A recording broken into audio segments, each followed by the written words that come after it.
Hi, good afternoon, everyone. This is Abhijit, and welcoming all of you to Misfits 2.0.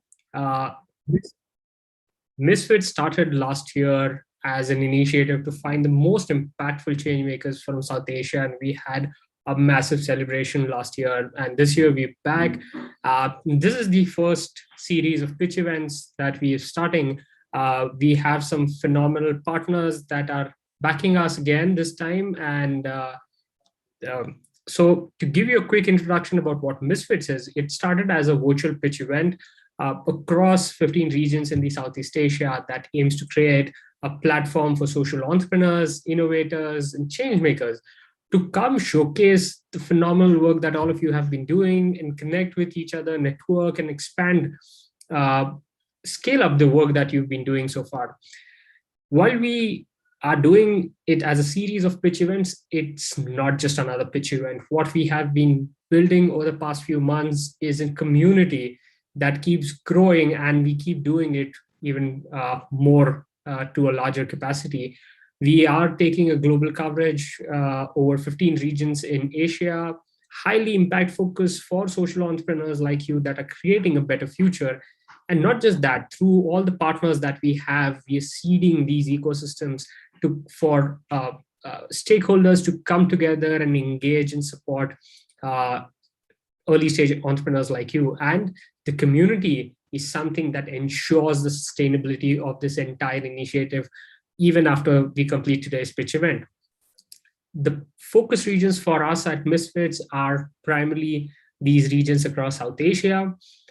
And we've done a phenomenal work last year, and we're very excited to go across all of these places again virtually and reach out to so many more social entrepreneurs out there. And huge thanks to all the global partners that we have this year who have come forward and shared their expertise, their support systems in terms of enabling entrepreneurs moving forward. We are this year powered by Crowdera, Impact Pod, and eCell I'm Trichy. We have Wilgrow as a knowledge partner for the Indian region, and an amazing community called the Mun Impact, which is the co-organizer for Misfits this year. To give you a brief background into what we at Vruksh Ecosystem do, that's the parent organization. We are a nonprofit Section 8 company, primarily a think tank that's been seeding innovation ecosystems. We started with the purpose to support innovation ecosystems and democratize knowledge sharing. We understand that local problems in our community need local solutions, and entrepreneurs in these emerging economies need support, which sadly is disintegrated. And we want to help them build the skill set, bring stakeholders together, and support these ecosystems in a much broader way. We have this internal saying that it's not about ideas, but making ideas happen. And that's what all of you today are doing that. And our sole reason for existence is to enable entrepreneurs like you to make your ideas happen. And without much delay, we have an amazing person with us. That's Murli. Murli was also with us last year for the same region and sharing his expertise. And we are glad to welcome him again to Misfits and share the phenomenal work that we've been doing and what has happened in the last year. So Murli comes with an amazing experience of over 20 years across different domains, and he's been leading PwC, the innovation ecosystems with PwC. And Murli, without much ado, I'd like to bring you up here and get you to share your words of wisdom with us. Thank you. Yeah, Vijit, thanks a lot for having me for second time around.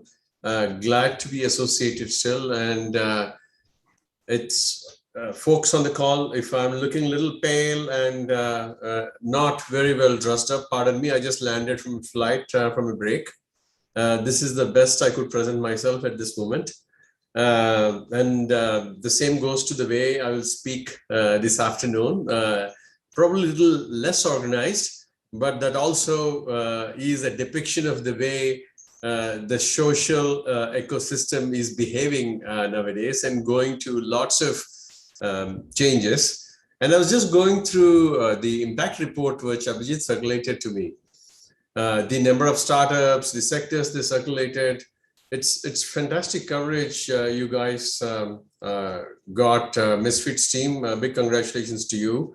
And I'm glad to see that you're continuing with the same gusto this year also.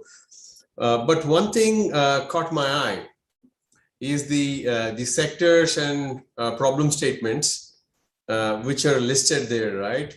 Agriculture, schools, hardware, health, livelihoods, et al. Are listed there. But thanks to COVID, if we take a look at the kind of problem statements which the COVID has enriched all our lives, or pose challenges for all of us, in spite of the tragic loss of life most of us are touched with in our respective friends and family. If I keep the tragedy part separate from this conversation for a moment, it has created and highlighted so many new areas. Biodiversity loss, water crisis, national governance failure. We never thought national governance will go for a toss at such a large extent. And it happened in the city I lived and potentially where you're living. And most of the feeding the mouths happened because of volunteers, not because of governments. If at all, there were enablers in the thing. And also global governance failure happened. And other things which came about are unimaginable inflation in some countries, given the supply chains have broken down. We never thought our supply in the neighboring country will ever break down for whatever reason, or the ports will be shut. So it has a domino impact on many things. And some countries had energy price shocks, unemployment, financial failure, food crisis, infectious diseases other than COVID, which are, if you take a look at Hyderabad hospitals, the ICUs are empty from a COVID perspective, but they are reasonably full from malaria and dengue perspective. So COVID is not bothering, but other infectious diseases are coming back because we focus too much on COVID in the meantime. So while I'm giving you problem statements, a lot of them which got highlighted, I believe these are all opportunities for intervention from social entrepreneurs to manage and eradicate some of those things. So we uplift the people from these problems. Some of them are mundane and some of them caused by the governments or mismanagement of the resources. I believe COVID is an equalizer between the rich and poor. In one way, you see, it didn't discriminate between any one of them. All unhealthy people got impacted in a larger way than a healthier ones.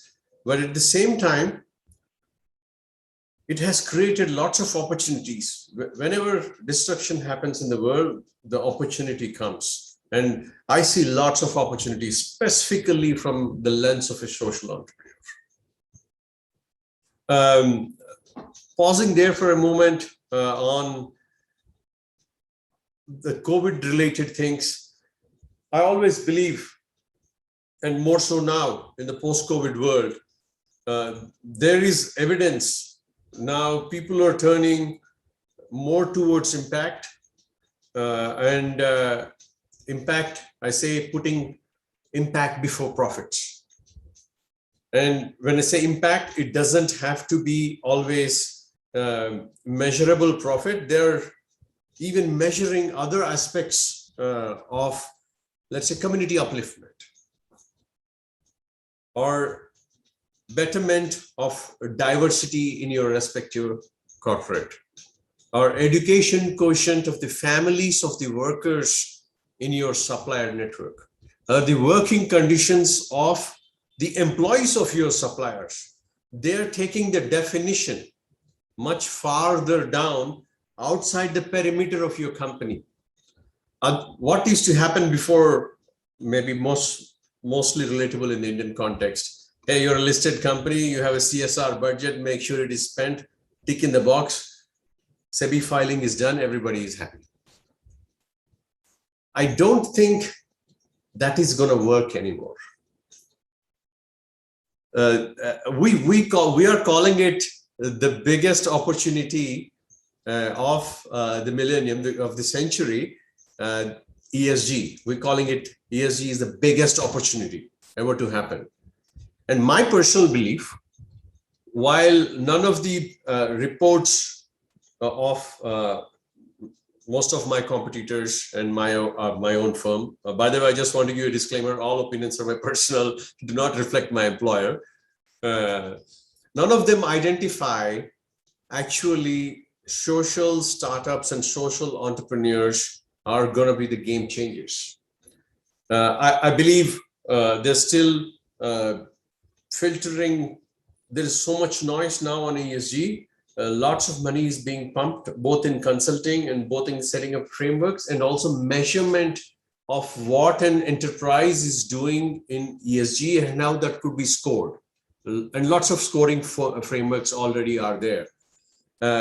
But my personal belief is that the biggest game changers will be the social entrepreneurs, and a corporate, take a ex-corporate, which is investing Y amount of money, either in charity or other initiatives. If they want to go up the ladder in the new ESG scoring and the world, they need to show real impact. When I say real impact, let's say this X company is telling that we have planted 1,000 trees. A Z company can also come and claim the same 1,000 trees are actually planted by my company as well. So that will not be possible in the new ESG world. We can get into the details of how that will be. Maybe there will be some more opportunities. It will be a pseudo social / tech ESG world where you can geolocate the tree, and then that is earmarked as a beneficiary to a company. It is locked. You use blockchain, whatever sexy thing you want to do, but that tree, by the way, Abhijit, I remember you guys were planting trees last year and you should have done one in my name, right? We did actually. Yeah. So I didn't know that ESG is going to come and I was going to use this example. And funnily enough, and in the new ESG world, your benefits will be tracked all the way to the element you used and how and what you're claiming the benefit for. So if you're educating children, you're promoting gender diversity, healthcare quotient, wellness, health of communities, water, energy conservation, all of them will be covered one way or other in the ESG. The G part actually takes care of you claiming that you did the job. E and S are very well known to the people here on the call. I don't have to delve into them, but the amount of money they have to pump in to get those scores without using bullshit and other things as markers in their annual reports will be humongous. But what should social entrepreneurs do to get onto the bandwagon? You have to actually study the scoring frameworks. So I will give you an example, which we all of us do in India, right? You actually prepare using model papers. I'm just telling you the same things. Pick up the framework scorecards, how the startups, the investors / enterprises will evaluate you, and build your startup in a fashion that you give bang for their buck, because they need to put in a very tangible, measurable fashion these things in their reports. And hence they will not have a choice, because they are not in the business of running a social startup themselves, but they will be collaborating with you in an active fashion so that they can show those credits to the regulator. Getting back closer to the home, I believe SEBI has recently actually released EU directives already exist for more than a year. SEBI released a mandatory filing for the top 1,000 listed companies in India. And they also, in their notification, they clearly mentioned what the report should consist. And social and environment are the largest aspects of those things. I strongly suggest all of you to go through them and see how you can exploit them so that your social startup can pivot a little bit, not transform yourself, but you should pivot so that you can actually give those measurable things to the investors. And also switching on to other places. If you take VCs, mutual funds, and various kinds of funds, VCs are already putting ESG impact as one of the evaluation criteria in their evaluation metrics, because they also want to show that their fund is doing good in the ESG world. When they go back to raise their next fund, if the investors who invest in venture capital funds, if they're going to ask, dude, how many of the startups you invested actually impact centric, they want to show the real numbers. So the game is happening both ways. Governments and regulators are pushing hard. The enterprises, FMCG companies at all are being asked questions by their shareholders. And the customers of those companies who buy the products on daily basis are saying, hey, are you green enough? What are you doing for the community? Are you killing the diversity of the world by creating these products? All those questions are being asked day in, day out.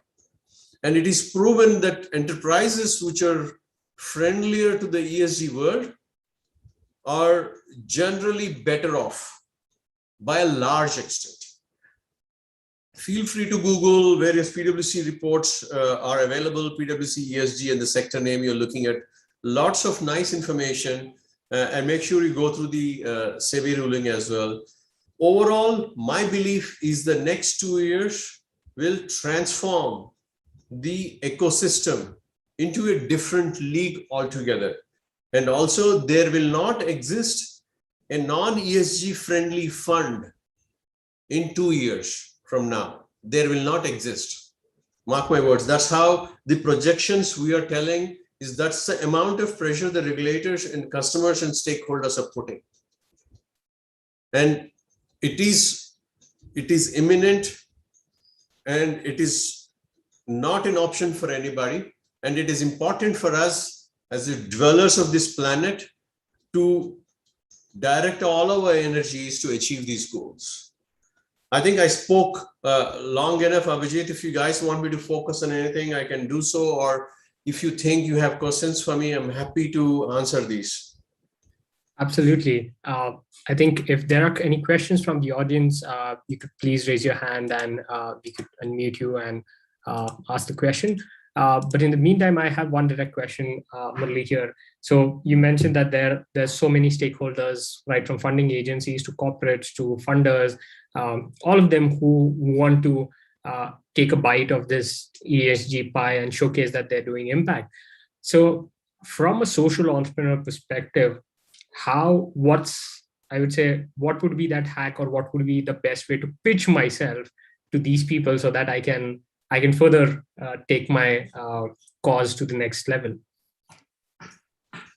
A good one, Abhijit. This is what I was referring to, right? First, understand what I will give you a little bit of gyan on, design thinking. Or imagine for a moment, your investor is one of your end user because he's giving you money. And how will you make them win? By investing you? And how will he or she who is taking the decision to invest in a social startup or entrepreneur will look good in front of their board? She should be able to defend the decision by showing that, look at this ex-entrepreneur, look at the score they have on, there are few frameworks to evaluate your score.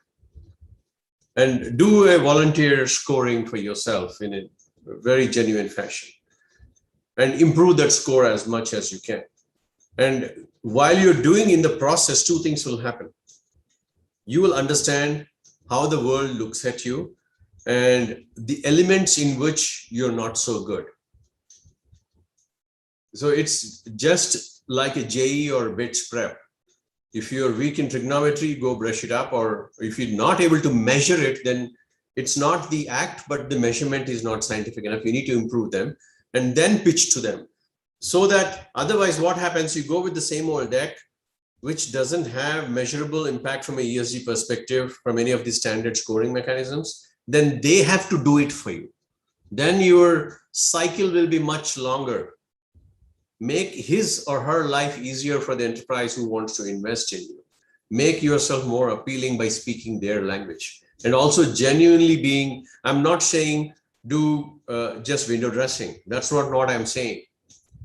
Measure your impact, improve your impact, present the impact in a known fashion. That's what I'm saying.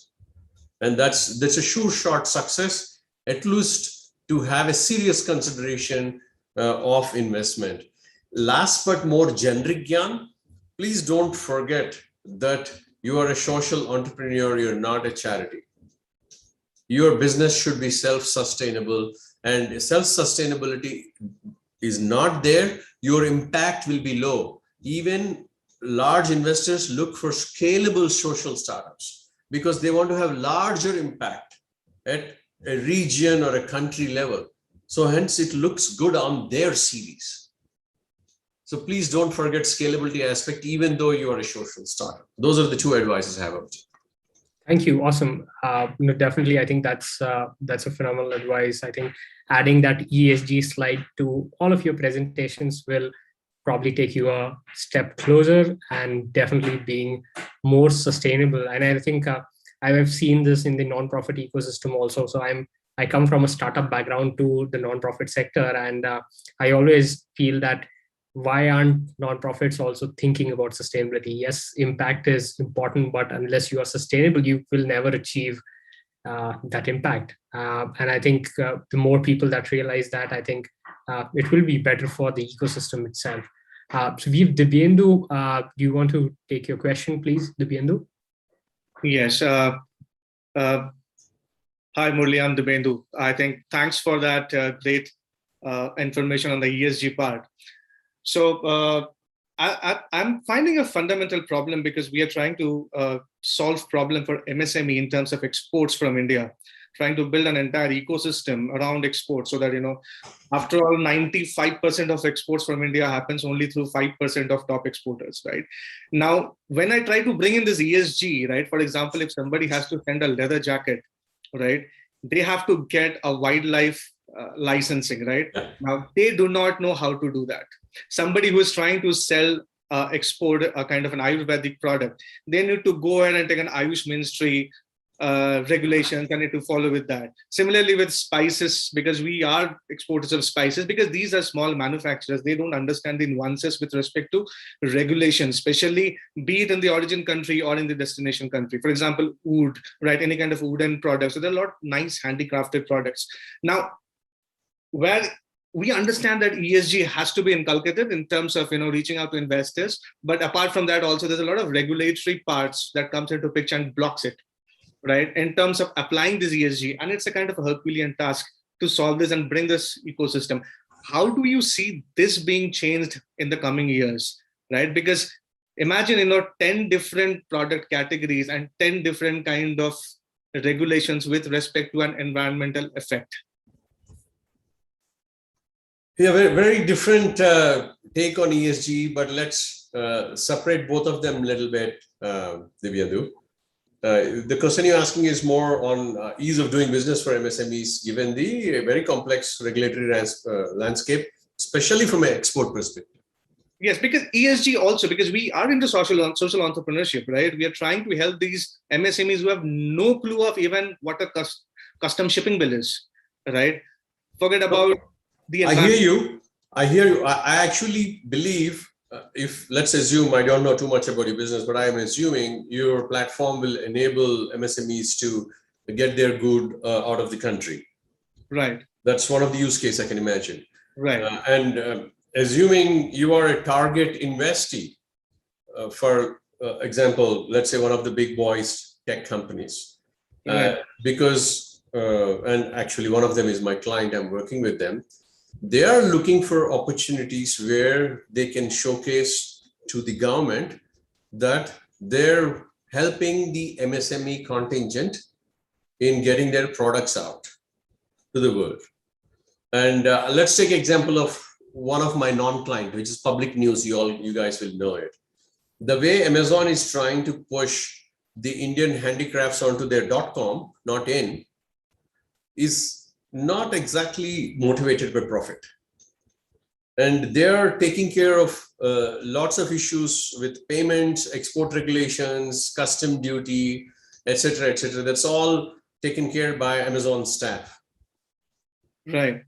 So if I can imagine you doing that for the remaining 99% of the MSMEs and create a portal, I believe you'll be measurable target, ESG impact for the target, and you'll become a very good investment vehicle for the guys who want to showcase, hey, look, my investment in Divyamdu's Amruta platform has helped 10,000 MSMEs.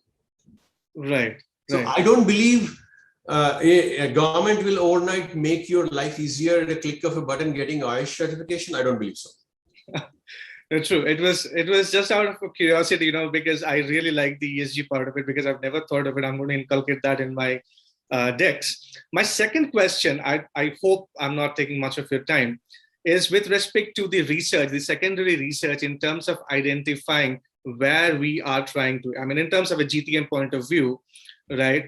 Now, PwC, I understand where you are from, right? Releases so many papers. So does Statistica, and so does other research companies. But for an early stage startup to avail those secondary research papers becomes very challenging, because the cost of acquiring them is too high. And because we do not know just by reading the initial 2 samples whether I will get the desired things or not.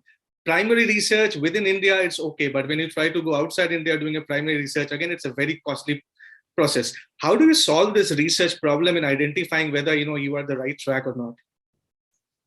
Yeah, very good question. It's more incubation question than anything else, but PwC papers are free of cost. So Statistica is more data, and their business model is to sell data. So if I were you, I would relate myself, example, let's say IIIT incubator or something like that. Most of the universities have en masse subscription to data providers, all the way to even commercial databases.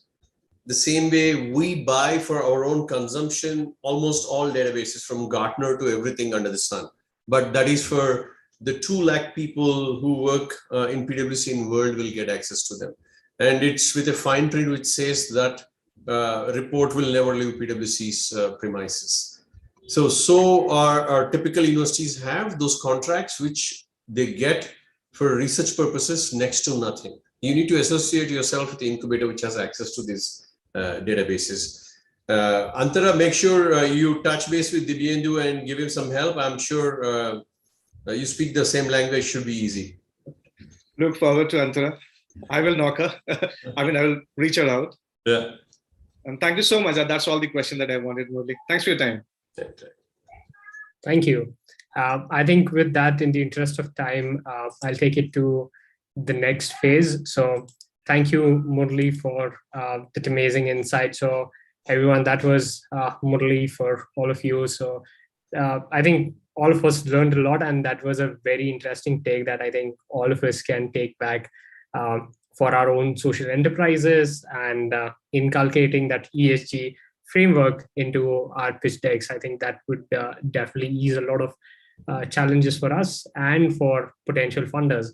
So thank you, Murli. Really appreciate your time with us today.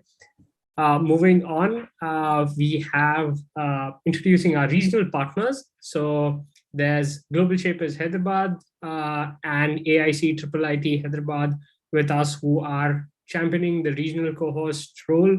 And thank you for the phenomenal support that's provided by you. And also our ecosystem partner, that's Co-Karma, co-working space, all of them were associated with us last year, and we're very happy to have you folks back again with us. So from Global Shapers Hyderabad, we have Antra. If you could share a little bit about what the community is, and that would be helpful. Hi, Abhijit. Hi, everyone. This is Antara, and I'm part of the Global Shapers chapter in Hyderabad. And for those of you who don't know what Global Shapers is, it's basically a volunteer-driven community, which is, in a city-based manner all across the world. We have close to 450 hubs and 10,000 plus shapers from across the world. That's the ballpark figure as of right today. That's when I checked it. And basically, all these different chapters work on creating impact on ground in the cities or the towns that they're based in. So that's about us. We are trying to create more impact in Hyderabad every day. So it's about 30 of us here, and yeah, glad to be part of this initiative. We were part of this initiative last year as well, and it's a great pleasure to be part of it.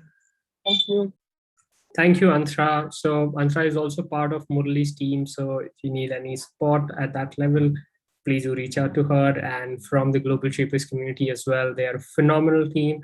I'm also a Global Shaper from Nagpur. So would really attest there's a lot that you can do with the community. So definitely do reach out to Antra. And next we have AIC IIIT Hyderabad. Would we have someone share a little bit more about it?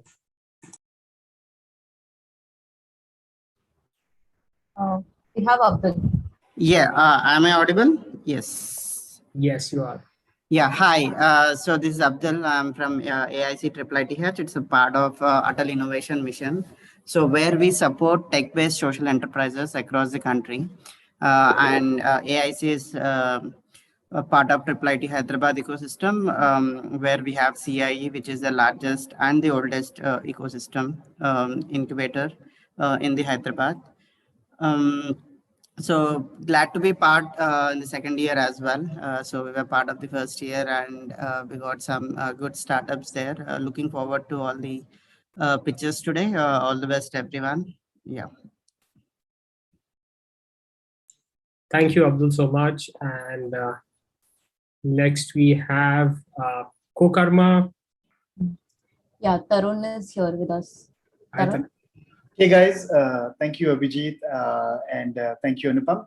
Firstly, wonderful job with the whole Misfits team. You have been hosting these events every year, and I think it's a great opportunity for startups. And secondly, all the best to all the startups that are pitching today. So give your best shot, and hopefully something great will come out of here. So about Co-Karma, we are a co-working space based out of Hyderabad. We have 4 centers here, or 4 locations here. About 560 seats, right? So we are a bootstrapped company, grew from about 40 seats to about 560 seats in the past 2.5 years. And we have clients such as FI Networks, ACCO, Topper, Shuttle, you name it. A lot of clients have been using our space and loving what we do. We have some exciting offers for these startups who win in these pitches as well. So stay tuned, and we have a lot of things coming up with you guys. Thank you guys once again. Absolutely. Thank you very much for your association. And we'd love to have some engagements both at IIIT and Kokarma soon. Let's hope we do something amazing from there. So out of that, now moving to the juries of the day, I would like Anupam to take over from here. Anupam? Sure. We have Abdul. Yes. Hi. Thank you. So we have Kishore and Anubhav today. So Kishore is founder and CEO of SitsFarm. So Kishore is an IIT Kharagpur alumnus. So he also worked with Intel for 12 years in US, and then came back to India to start sustainable agriculture and dairy. So as of now, SitsFarm produces pure milk, and they are into different milk products now. Many of you might be knowing who are in Hyderabad about SitsFarm. It's one of the best organic milks they provide.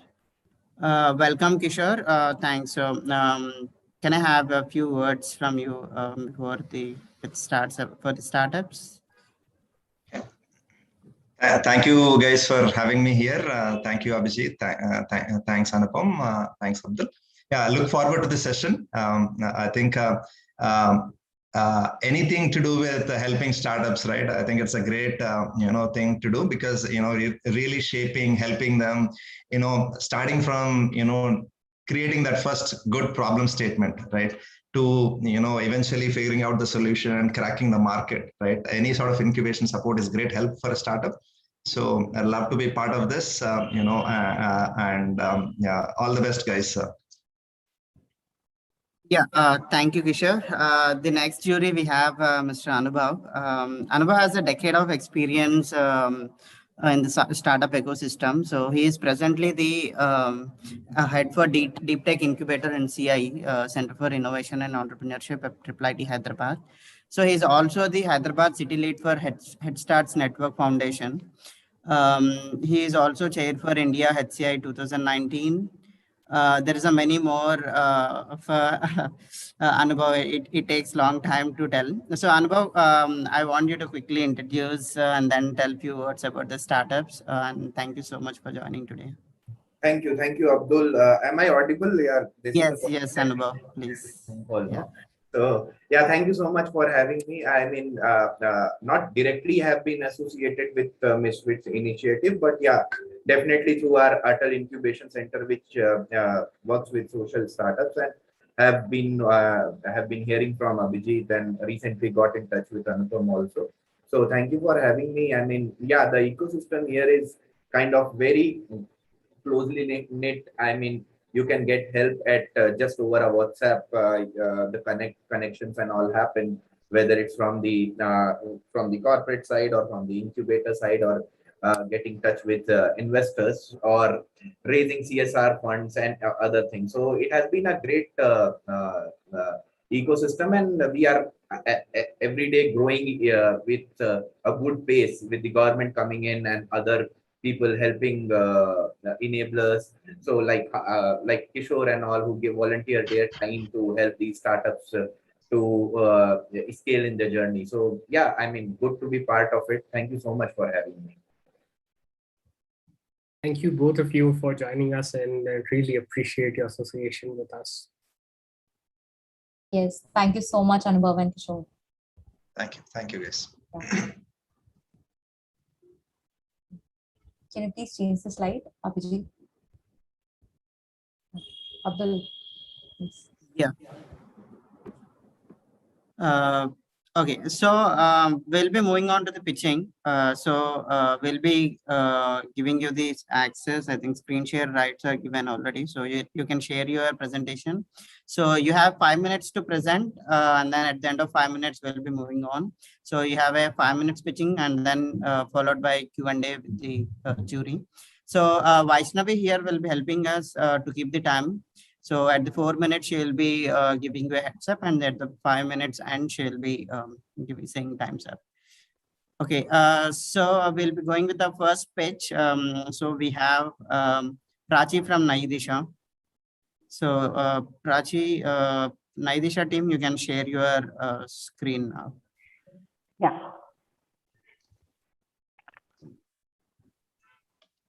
Can you see the slide? Yes, please go on. Yeah. Sorry, Prachi, just a second. Jury, yeah. Sorry, we have shared you the scorecards, and you'll be scoring each for the 5 marks. Somehow that is not opening for me. I sent a message to Anupam. Anupam, just see if Anupam gets the rights to edit. Drive. So if you can let me know, I can pen it down. I mean, what are the areas you want me to judge, since the file is not opening for me. Okay, sure. I'm sharing it again. Yeah. Yes. Yeah. Okay, Vaishnavi, you can start the timer now. Prachi, go on. Thanks. Okay. I hope you can hear me. Yeah? Yeah, Prachi, you're audible. Okay. So, hi everyone. I'm Prachi Dev. I'm the founder of Naidisha. I have been trained as an engineer, and in my past life, which is 5-6 years back, I was working in the tech space with organizations such as Microsoft and TCS. But I would rather introduce myself as a sibling. My elder brother, who's 47 years old, is a person with Down syndrome, And it is my journey with my brother that led to the genesis of Naidisha. I'm not sure how many of you are aware about conditions such as autism, Down syndrome. So just to put it in context, I hope many of you are parents here. I want you to go back to the stage where you are teaching your children to brush. So it took about a week for me to teach my daughter to brush. But for a parent of a child with Down syndrome, forget weeks. It can take months, years, and sometimes even a lifetime, and the child might not attend the task. So this is the uphill, arduous journey that every special parent embarks upon. And in India alone, even with conservative estimates, there are 31 million families who have children with special needs. Rather than explaining it through a slide, I just want to share an experience of one of the parents who's associated with us. Her name is Sandhya, and she lives in a small town called Indrapur, UP. Now for Sandhya, she ran pillar to post for years to get the diagnosis of her child having autism, and her child was diagnosed at 5 years, whereas ideally it should be diagnosed at 18 months. As she was trying to understand what the condition is, she came across several quacks who were happy to relieve her of her money. So she lost the little money she had, but more importantly, she lost the crucial years of intervention for her child. If this is not bad enough, the child was not trained in daily living skills. Schools refused admission. While she was grappling with this, providing everyday care to her child, her family, her husband washed off hands and said, I'm not involved in this anymore. Her in-laws have been blaming her for a child with disability, which was no way her fault. So here we are talking about a mother who's facing isolation, social stigma, who has no support, no social interaction. And this is all coming with lack of awareness, not just with her, but also with the society around her. If we take a step back and think about COVID, this is exactly what is happening to us right now, and this is something families with special needs face every day. I'm still not talking about the elephant in the room, which is what gives her sleepless nights, which is thinking about what would happen to her child after her. So this is the kind of journey parents face. And while we can't reduce their pain, we try to help them in every possible way we can. And Naidisha steps in as a lifelong partner to families and holding them on every step. We do this for two reasons. One is we believe that parents can be the change agents in the lives of their children. And this is especially important in a land like India, where there is dearth of professionals. Second, the concept of caregiving support is virtually absent in India. And when one child is impacted, it is not just the child or the person with disability, it is the entire family that's impacted. So to provide families with holistic support, we have a three-pronged approach, and exactly as our logo says, inform, connect, empower. I will come back to the example of Sandhya, where now Sandhya, after connecting with us, which happened in February, she is able to find services closer to her city. She is able to connect with peer communities. We are able to empower her with trainings, resources, help her understand about autism. 60 seconds left. Okay. And so we are providing holistic support, understanding that parents come in to us with various backgrounds, and with our vision of having no family left behind, we provide them support with all channels possible, which is a phone-based helpline, WhatsApp support. We connect with parents through Facebook, other social media, and of course, we have the digital platform which works as an ecosystem with all stakeholders involved, with families being at the center. What started as an idea 5 years back without a name has now become a thriving community of 11,500 families. And our digital platform has reached more than 2 lakh families in 600 cities across India. We started our helpline last year and we have reached 2,000 families with that alone. But what is a true testament of our work is parents who have become change agents in the lives of their children are also referring other parents to Naidisha and becoming champions, volunteering for us. Pediatric hospitals are referring Naidisha to other parents. But with this, we have barely scratched the surface, and our goal is to reach 10 lakh families. And this is where I pitch for support from you to help us grow. We are at the growth stage and reach families across the country, for which we need to conduct further awareness. We need to go in local languages. We need to enhance our technology support. Thank you. I'll take questions from you.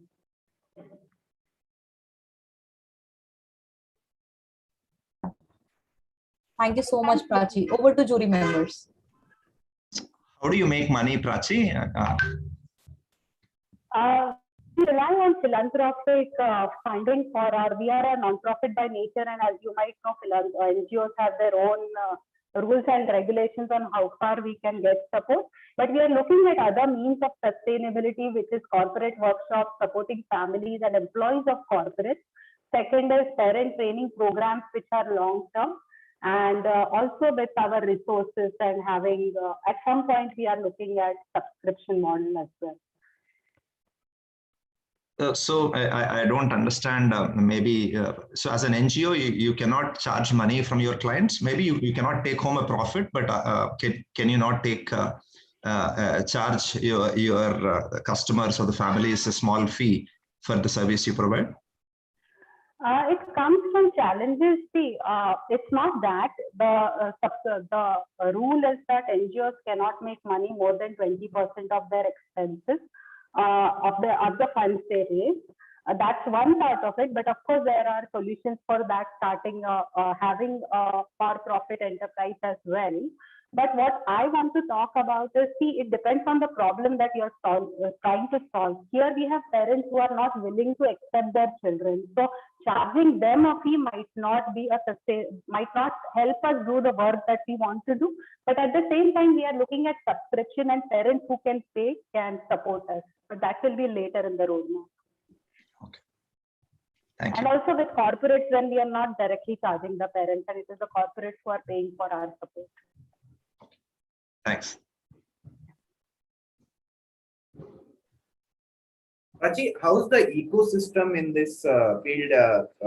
Apologies, I don't know much about the ecosystem. Like, are there other players also who are doing something like this? First question. Second question, how much are you looking to, I mean, if this pitching is for some funding help, how much are you looking to raise? And third, I have the question with Abdul that I'll come after you answer these two. Yeah. Sure. So I'll answer your first question. It's a very good question on what is the ecosystem here. Like you talk about ecosystems for startups. So here ecosystem involves various stakeholders, which would be the government, of course, but practitioners, pediatricians. So pediatricians half the times are not aware of what developmental disabilities are. So we are raising awareness even with pediatricians, and then there are developmental pediatricians, the therapists such as occupational therapists, speech therapists, other NGOs working in this space, therapy centers, other parent organizations. So together, all of them form an ecosystem. So it is a two-way process where hospitals like Rainbow now refer to Naidisha when they diagnose a family. On the other hand, we have expert doctors like a developmental pediatrician from UK who helps us create content, helps us conduct workshops. So there is a give and take, and this is the kind of ecosystem where, as I mentioned, all these stakeholders are working together with families as a focus. What was your next question, Anubhav? How much are you looking to raise? I mean, is there any support that you're looking for financially? And if that is so, what is your current requirement that you're looking at the grant? So the stage at which we are, our annual expense is around 1.15 crores. So definitely that is something we are looking to raise and exponentially year upon year. What was your third question? Sorry, Anubhav. Third question was not for you. The third question was for Abdul. Abdul, is she aware of the women program that Pernod Ricard is supporting? I think you are in CI startup group. There we have shared. Prachi, I'll share those details. We have a grant for women impact, and this kind of falls in that. Okay. And we can discuss this in detail. The idea looks quite intriguing to me, and I'll lead a project for Pernod Ricard. I mean, Antra and all are part of that initiative. Every year they give 3 crores to us to support such startups, and the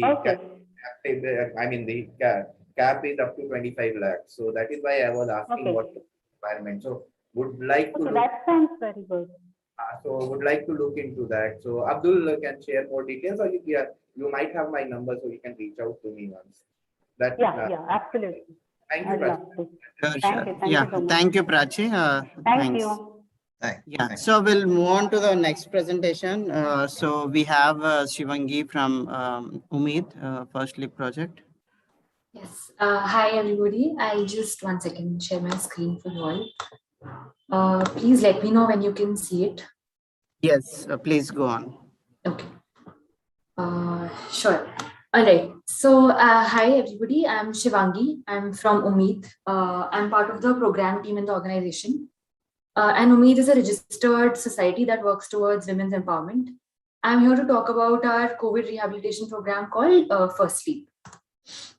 As we have all seen and experienced over the last 1.5 years, COVID has pushed a lot of people into poverty, and specifically in developing countries like ours. Women's participation in labor force, which was anyway alarmingly low, has now worsened. And apart from the numbers that we all can see on the screen, there is currently no data available on the countless number of COVID widows that have been created out of this calamity, who are now the sole bread earners of their families. So to address this problem, we are tapping on the opportunity that increasing women's participation in the labor force will not just largely impact their households, but also impact our GDP in a very positive manner. So firstly, is the program that is a solution to the effects of COVID that the women are facing. And First Leap is basically a holistic empowerment program that focuses on training and livelihoods for women from low-income communities in Hyderabad. Now, empowerment is a very tricky word, and all of us in the ecosystem agree, in terms of like how do we define this word. So from our experience and understanding of working with women over the last 6 years, we have understood that an empowered woman is one who not only has the right to choose something, but also has the right skills, mindset, and exposure to make that choice and sustain it. Now, directly derived from this definition is our approach to our First Leap program, which is to deeply focus on the 3 buckets of skill, mindset, and exposure. With skills, we provide the women with functional skills to get a job. With the mindset bucket, we focus on a strong and robust sense of self-worth that helps them sustain that job. And with exposure bucket, we focus on the practical know-how for the world. 1 second. Yeah. Now, what we are doing differently is that, unlike a lot of organizations, we are not just leaving at the training stage. We are going the extra mile, the last mile, and, closing the loop with providing the women with placement opportunities. And our mindset and exposure buckets really ensure the sustainability angle of the program. So far, we have been able to, complete 3 cohorts. We have been able to develop 110 hours of curriculum and that have been executed, and we have delivered over 3,000 hours of training to the women. And from a very impact point of view, we are very proud to say that we have not just trained, but 50% of the women over the last 3 cohorts have been placed. And apart from that, 81% of them can confidently speak in workplace English. 80% of them have become more digitally aware, and 100% of them are, confident in traveling alone. As a way forward, we are, aiming to scale up over the next 3 years and impact 1,000 women in and around Hyderabad, starting from 200 women in the coming year in the Yusufgoda community where we are currently working. And to scale up, to scale up to the extent that I'm showing here, we have this 60 seconds left. Okay, thank you. We have this robust and experienced team of from diverse backgrounds and experience to support our operations. That's it. Actually, I'm done with my pitch. Thank you so much, and open to questions now.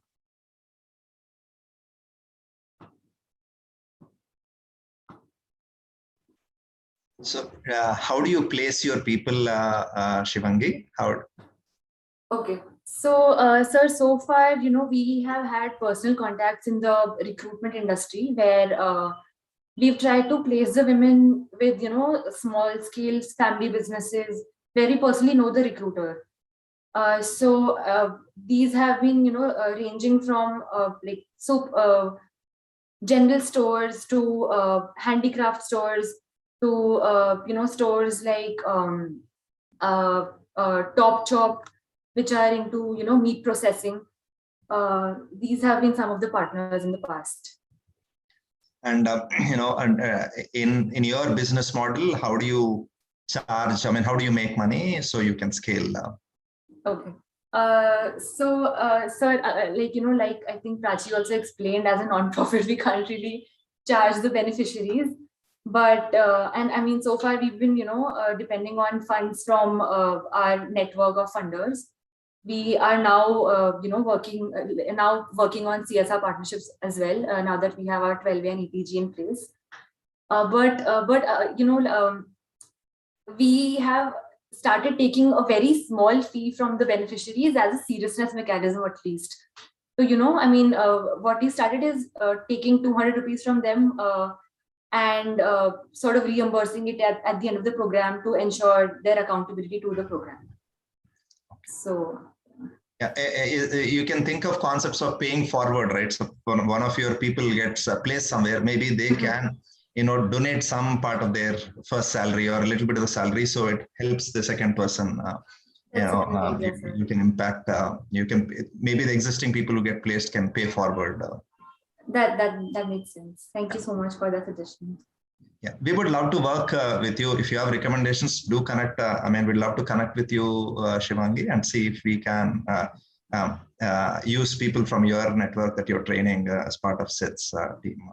Sure, sir. Thank you. I'll definitely reach out to you. Hi, Shivangi. Good work. Can you just quickly go to the first two slides, please? Sure. The first two. Yeah. Is this the first slide you're talking about, or this crisis slide? After this?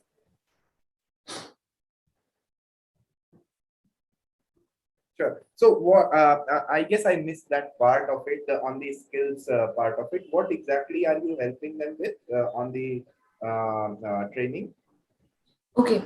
So, from a very skills mindset and exposure point of view, the skills really cover, job readiness skills like communicative English, math, if it is required in the, if it's required in the placement recruitment setting that we are looking at, skills like negotiation skills, teamwork and collaboration.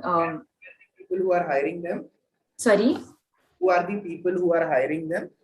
Like I said, in the past, they have been, people from places like Top Chop, which are, so like if I have to go in an industry point of view, over-the-counter sales jobs or, store management, things like that. So the support that you have received so far are from any incubators or such? Like, have you got any support from any incubators? Yes, for our pilot from our incubator, and post that from our personal network of funders that we've known. So what are you currently looking for in terms of support? Okay, in terms of support, really like, streamlining how to approach funding as a concept also in the organization, because, we recently just gotten our 12A and EPG certificates. So with that, I think, the CSR bit gets a little sorted, but we as a team, we're, there are areas that we are good at, like facilitation and program planning, but we don't have anybody in our team to, look at finances and accounting. So looking at that, strategizing in terms of, how to channelize our funds in the internally, program wise, and yeah, that's one of the major things, I think.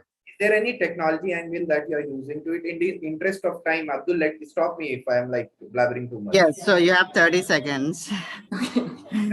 So we can take this offline. Anubhav, Umid is good friend of ours, so I can connect offline. Shivangi, I can already talking to Gauri parallelly. I'll connect you people. Sure, Gauri sure. is in a team, yeah? Sorry? Gauri is in a team, yeah? Gauri Mahindra, right? Yes, Gauri Mahendra. Yes. Yeah. Yeah, fine.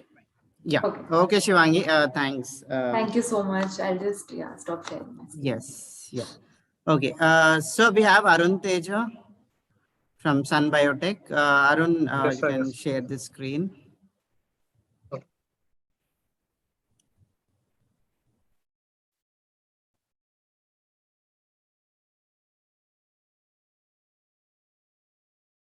Yes, Arun, your screen is visible and your time starts now. Good evening to all. Hi, I am Arun Teja. Our startup name is Sun Biotech Sustainable Solution. About our idea, we developed the idea-based solution on alternative raw material for paper packaging using agriculture biomass. In India and world, due to the huge shift in e-commerce and logistics, which resulted in increased cost of paper packaging, raw material nearly 50%. 65% of raw material for paper packaging is directly dependent on the forest wood vegetable. So deforestation is one of the main environmental problems. 52% of global wood harvest is used to make the paper cup. So there is a need to create a strong alternatives to sustain this demand. So as of now, paper is the only sustainable packing material compared to the plastic, but it is making a lot of pollution in a production practices. On agriculture side in India, within 50 years of time from the Green Revolution, many lands become very less fertile, and some of the major agriculture districts may face desertification in some years also. So we believe a solution that is to utilize the agriculture biomass, such as mainly cotton stacks.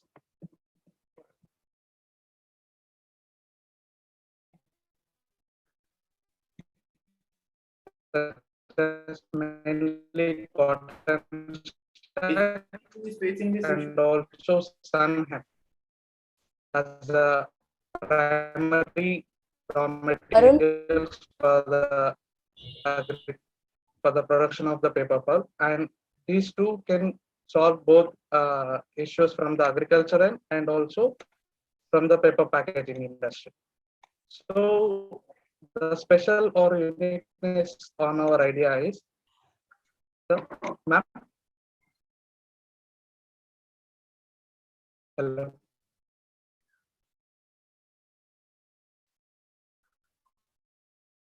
Is it audible, ma'am?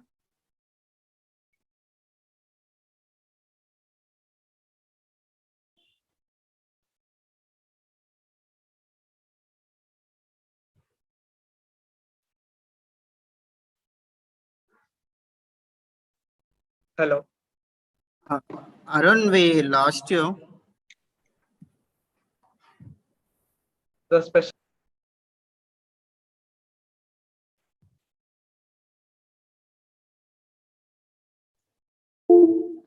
Arun? No, let's have the another team. Once he is back, get him back again. Yes.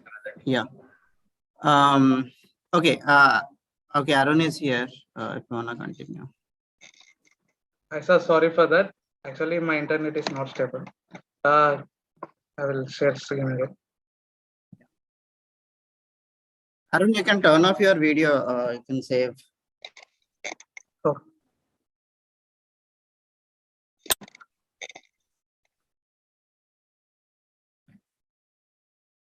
Sir, is it audible? Yes, please go on. Okay. The special or uniqueness in our idea is we want to increase the production of green manure crops, mainly sun hemp, which is one of the best cover crop in the ancient times. So this crop can turn barren lands into the nutrient-rich lands within span of 6 months. We will collect the biomass of sun hemp, which is equivalent to soft fiber,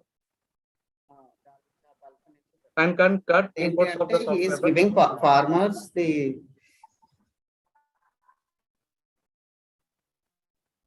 Hello. Yeah, Arun, please go ahead. The timer is on. Please go ahead. Okay. The business processes as showing in a slide.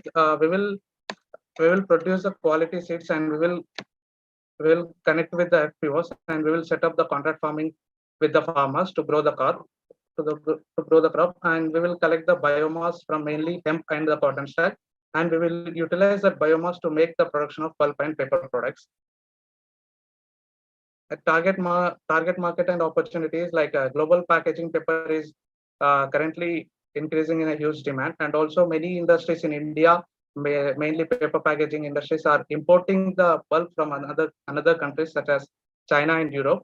And also there is a huge demand for the soft fiber. It can cover with the alternative materials such as sun hemp. That is the reason why we are using sun hemp.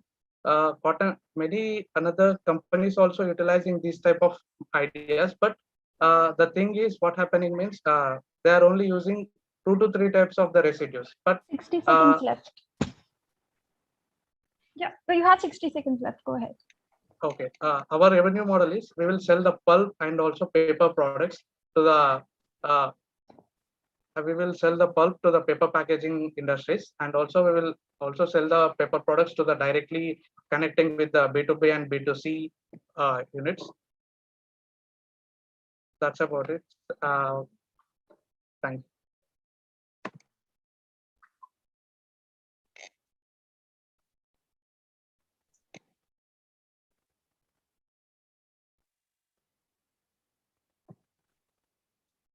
Hello. Yes, Kishore, any questions? Yeah, Arun, I would like to see a little bit more specifics, Arun. See, what is the cost that you would pay a farmer? I don't see specifics here, right? Can you, if you have it, you can talk through it. But when you say a business model or revenue model, we need a few more specific on the numbers, right? Whom would you sell to? Have you already talked to a few clients? Why would they dump others and come to you, right? Because so far what you presented, it looks like a paper study to me, right? I would like to see more specifics on the, how many clients have you approached? A little bit more specifics on that. Sure, sir. Thank you very much for your question. We have been with the Limit Papers industry and also Umasan Paper Industries, which is set up in Gujarat. So we had also made a talk with them. What they are telling means we had a huge demand for the paper pulp to produce a paper pulp. So we are depending on the waste plastic, but we cannot depend many years on the waste plastic by importing from another countries. So we need one of the clean alternative materials where we can not depend on the forest wood. So that is a point we made with that industries. And also they said we can help with you when you develop your process into the commercial scale, then we can definitely give a service to you. They said like that. And also from the farmer side, we had went into the farms like mainly in Khammam district. And also we visited some of the farms also. We had visited with the Krishi Vaignani Kendram. So why we choose these two, cotton stacks and the sun hemp? Why? Because the cotton stacks, CIRCOT is one of the institute. It is one of the it is already developed on the solution on converting the cotton stacks into the packaging paper, but the utilization of that idea is not there up to now. It is already done in 1980s, but there is no industry currently utilizing the cotton stacks in mainly producing the pulp. So what we had thought means we should utilize that process, and the problem is like when we use only one type of agriculture biomass, the quality is very less. The outcome quality is very less, what we need in the market. So sun hemp is one of the best solution. Why? Because while producing the paper, we need a soft fiber. The soft fiber is used for the production of quality paper. So the soft fiber is only grown in cold countries. So whole world should be dependent on the soft fiber, which is coming from the cold countries only. So to meet the demand, sun hemp is the only solution for that. And not only from the paper side, sun hemp is also Arun, can you crisp your answer because we are running out of time. If there are any starts, please give the number. Yeah, sure. Otherwise, we'll move on to the next. Yeah, sure. Sun hemp is not only solves the paper packaging problem and also solves the agriculture side. It converts the barren lands into nutrient rich. To interrupt you, right? I still need a more specific, Arun, at least a study, right, where you've actually grown sun hemp or a cotton stalk, send it to a processor, maybe a third-party processor, look at the numbers, right? What it cost you to acquire that sun hemp and cotton stalk, what it costed you to process it into soft pulp or the pulp that you, and whether that thing can be used by the industry, right? So all that study has to be part of this presentation. Right? Yes, sir. Yes, sir. Thanks, Kishore, for your insights. Anubhav, any quick questions? One question: you already are doing this, or is it just at idea stage? Because I couldn't see much around. We will be doing was in the presentation. So, are you all have you already tried this with any customer of yours, or is there any thing that you're getting from the customers, or is it just at the at a POC stage right now? No, actually, it is in a pre-seed state, sir. We are already making some improvements in that, and also we developed the paper from using the cotton stack. We mixed the cotton stack and also sun hemp. We collected from the common farmers the sun hemp, and also we collected the cotton stack from the near to my village. So we made the thing, but yes, sir, please. That what I'll take a cue from what Kishore was saying. How many actual customers have used it, and are they showing some interest there? That data is missing. No, sir. Actually, we not been went into the customers. We are still we are developing the process. My question. No worries. Thank you. Yeah. Thanks, Arun. Thank you.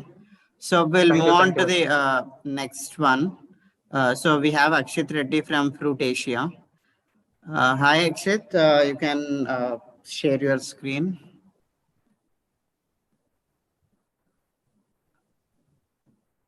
Akshit, you can unmute yourself. Yes, yes. Abdul, I am sharing his screen, his PPT. Okay. Akshit, are you there? Akshit is here. You are still. Yes, yes, Akshit, please. Yes, Akshit's screen is visible and your time starts now. Yeah, so coming to my startup, which is Fruit Asia. So we started out in the month of around August last year. So here is a problem statement. So the problem faced by the consumers, which is in the buying groceries and fruits and vegetables. So organic fruits and vegetables which aren't accessible in the city. So, and coming to the next point, we have the non-organic products which impose a risk of causing health problems. And then, yeah, so waiting at billing counters can eat up a lot of your time. And then, so we have, okay, yeah, we have this. So here is the solution. So we have the solution. We connect with the farmers who directly grow the organic fruits and vegetables. And coming to safety, we've tied up with SafeV, which is a company which provides us the machines through which we can keep up the fruits and vegetables or any other product in that. And it sanitizes the whole thing and you can consume it, which is ready to consume. So, and then coming to cost savings, by eating organic fruits and vegetables, you can choose, you can get good health and vegetables that are, okay. Yeah, so which is easy to unique value, yeah, easy to use. So the design gives our customers ease to choose between a wide range of fruits, vegetables, groceries, and other things. So yeah, the next slide. Coming to our unique value proposition, we connect with farmers directly, are the locally grown farmers, and by which they get benefited. And we do a quick and safe delivery. Safe delivery in the sense, all our products are sanitized by SafeWay product, which is the machine which sanitizes the whole things. So the presence of customer is also not mandatory at the delivery time. Yeah, we do also fast delivery within 6 hours. Okay. Coming to our business model, so we charge our local grocery stores a percentage, which when they receive an order from us, they'll pay it to us. So coming to the delivery charge is charged to the customers, and the website and app also, we get paid for the number of views. on our website, and we charge our customer a basic fee, which is a convenience fee. So coming to paid subscriptions, we have monthly subscriptions for our customers who get to choose plans which by like to deliver groceries, fruits or vegetables. Maybe this free delivery is also there for the paid subscription plans. Okay, yeah, the next slide. Coming to the market overview, for the online grocery is here. The total sales and the total projected grocery e-commerce sales post-COVID and grocery e-commerce sales pre-COVID is here. And here is the market forecast. In 2020, it's 551.4, and coming years till 2023, it will be around 117. Here is the online grocery market growth also. Yeah. Yeah, the next slide. Here is a market comparison with a Big Basket, which is a giant platform, and Grofers as well.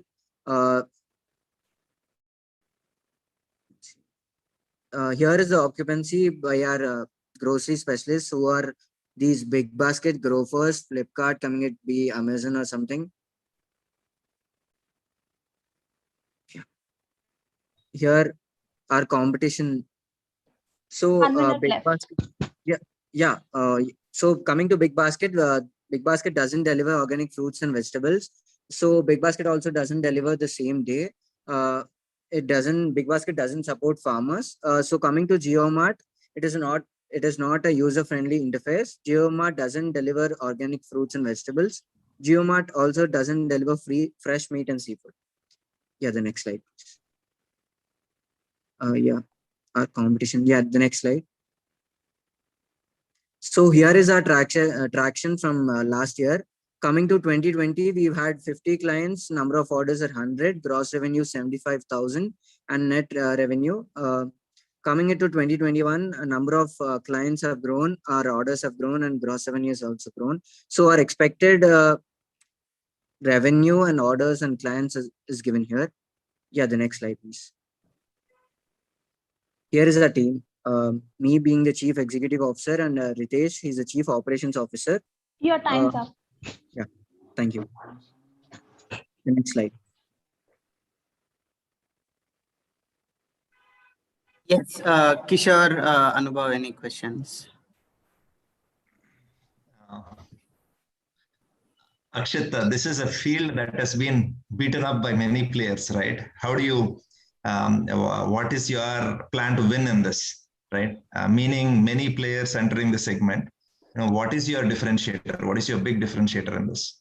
Yeah, sir. Coming to the point, we've started out in the month of August last year. So we've made a customer base that trusts us. Coming to the point, we've like only through one community in hand, and through one community in hand, we could make around 30 to 40K sales per month. Being a difference, we connect to the farmers like others do, but then we support local farmers by giving them revenue. And coming to the point, it's like we use Safeway product, which is a thing like whatever we deliver, we keep the product in the Safeway machine, which sanitizes the whole thing. And if it is a consumable, you can consume it directly, like once we deliver. Okay. But how are you? I mean, that is easily replicable by others, right? Or easily copyable by others, right? It is not thing that will hold on for a long time, right? If yes, sir. Is what you're saying is the thing that sanitization or cleaning it with a particular tech, which is not your own IP, right? It's something that others can easily do. A player with a much larger scale can easily do. And the second thing, I don't see, you say organic, right? It is really difficult to, have a pool of organic growers, right? There are a lot of people in this. There are lots of WhatsApp groups, for example, in Hyderabad, that cater to their clients. Are pregnant, like the pregnant women who are there, like weekly and monthly plans, which like for their health, the fruits and vegetables, which are recommended by nutritionists. Okay. Can you take me back to your problem statement? The first slide, the second slide, Akshay. Sir, this one. Abdul, give us some few minutes. No, whatever Kishore is asking is all in line with what I am going to ask. So Sure. You still have 3 you minutes. can club both our time together. So most of the question that Kishore is asking is perfectly in line with what I am. Sure. Go on. Akshit, see, I'm not asking you this question as a jury here, but because this is a problem that many people are doing, right? I would like to see a much crisper problem statement, right? This is something that you have to do for yourself, not for us, right? The problem statement and the solution statements need to be very, very clear. I mean, you need to sit on this slide maybe for hours, right, to define a very clear, problem statement. What is it that exactly that you're trying to solve? Are you trying to solve the convenience problem? Are you trying to say you will build up organic farmers in the country? What exactly is the problem statement? I mean, you cannot have 4 lines in a problem statement is what I feel. Right? It has to be a crisp 1 line that you can reiterate to yourself every day of your business that you do this business. Right? That is, I would end my question with that. Yeah, coming to the point where yes, the supply of organic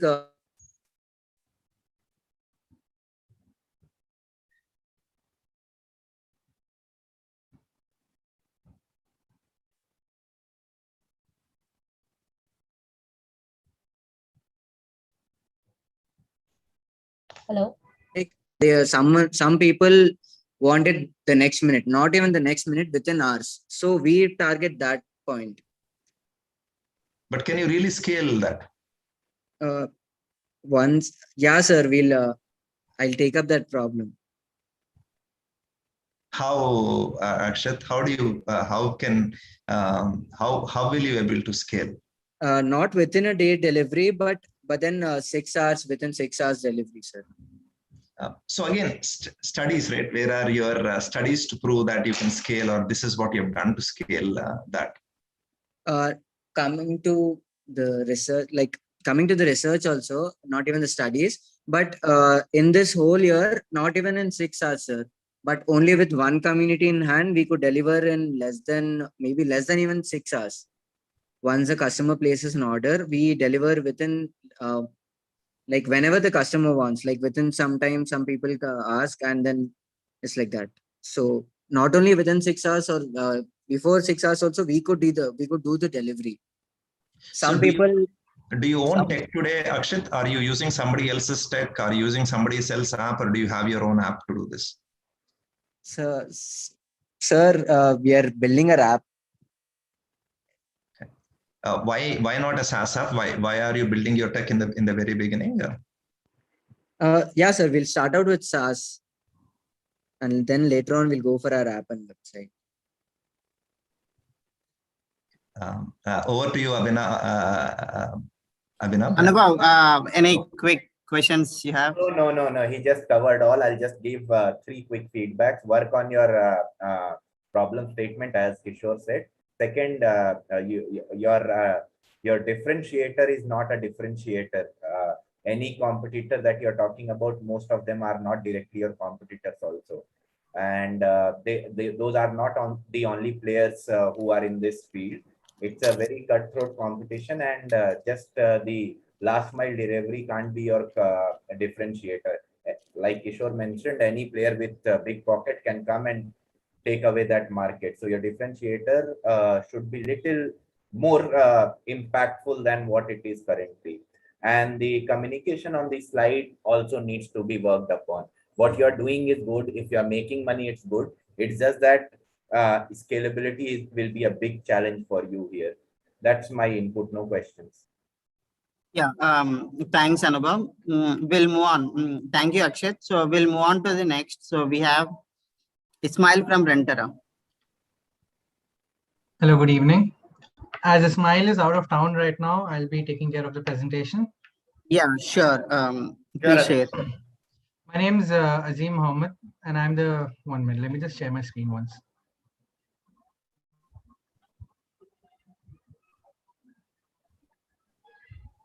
Hello, is it visible? Yes, Azim. Your time starts now. Go on. Yeah, so I'm Azim Mohammed and I'm the CEO of Rentera. So Rentera is a platform which connects the lessor to the lessee. It's basically renting made easy. We all know, let me go to the problem statements. So we know that a lot of migrants that come into metropolitan cities, either for a deputation period or either for a working period, they face problems. They face problems like they need the use of temporary products, but they don't need to own it completely. And there's no online platform which provides all types of rental products. We obviously have quite a few, but not websites that provide all of them. And there's no online platforms which promotes or supports traditional rental businesses. For example, we all know that in this changing era of technology, we've seen a lot of changes in a lot of things. But rental businesses, no. We are here, Entera, to fill this loophole. So the solution, what we feel is to bring an ease isn't finding a rental product within a locality. So example, let's say I'm living in high-tech city right now. I'm here new and I don't know anyone around and I need a camera because I want to go out for sightseeing. So what do I do? Well, who do I contact? I'm in a new place. So what I do is I open Rentera and I search for cameras around me, and that's how I find the product. We want to bring various multiple local rental businesses on a single platform. We want to allow users to have a very easy interface. As if the judges want to see, they can open www.rentera.in and they can see how the interface is. We're currently working as well right now. Our main motive is to we want your physical liabilities to work for you. Basically, we want them to become like your assets. So this is not only for traditional rental businesses like car rentals. Okay, they are traditional businesses where people go out and they rent cars and stuff, but laptop rentals and stuff like that, even people like us sitting at home, if you're not using something, you can just put it up on Renter and we can have people approach us. So you can get various products such as furnitures, laptops, cameras. There's many over here.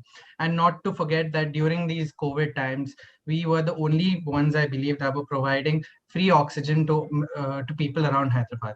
We had this whole ecosystem where we connected to all of the oxygen vendors and made sure that they were supplying free oxygen to the people of Hyderabad during the second wave of second wave of COVID. So what is the unique value proposition over here? Why Rentera? Okay, for lessors especially, it's easy to advertise. It's free to advertise. You don't have to pay any fees for it. You can bring the local audience. You attract local audience, people around you, people who don't know about you. It's easy to use. As we said, as we stressed upon how easy our interface is. And for lessors, you don't have to sign up or anything to rent a product. It's basically just opening your website, finding the product you want, no forms to fill, get their number and contact them. We've got a lot of people on board since the past 1 year. We've been working over our website for over a year by now. Ease in renting. As you can see, the Rento Mojo. Rento Mojo, what does Rento Mojo do? These are all we can say competitors, but not really, because Rento Mojo is a company that provides their own products on rent. What we do is we help people connect one person to another, one person in need to the person who wants the need. Renticle and housing are the members, and Fuel & Co and Airbnb. Airbnb, you know that their business model is based on only on houses, only on something that you want to give rent for people to live in. Now we're also focusing on the global car rental market. We know that in the European states and in the United States, car rental has been very famous. In India as well, it's catching up right now.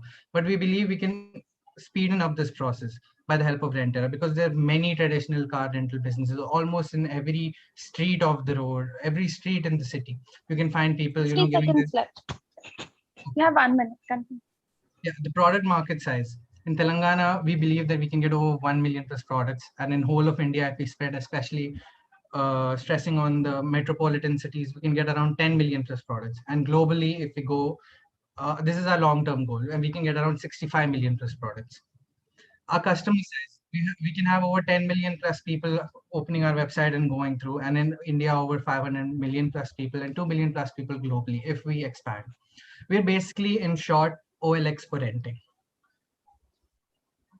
Our business model for the current, just to expand, it's about 1,000 page views for $1. This is how we're planning to make money initially, so that we can onboard a lot of more people to come and check over our website and our product. Our revenue streams, featured ads, Google ads, and many more. These are a few which we've mentioned over here. Your time's up. This is the team. Thank you.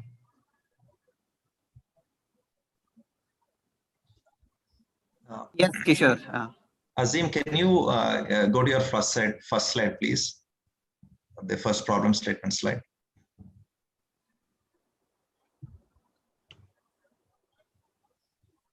See, when I first saw this slide, right? I mean, I felt like you were helping migrants with renting houses, because this is a problem that migrants from other cities face when they first move to a new city.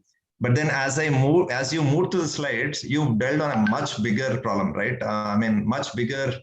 I mean, you are enveloping from housing to cars to pretty much everything. Yes. Yeah, which is a huge problem that I feel you are taking up, right? Yes.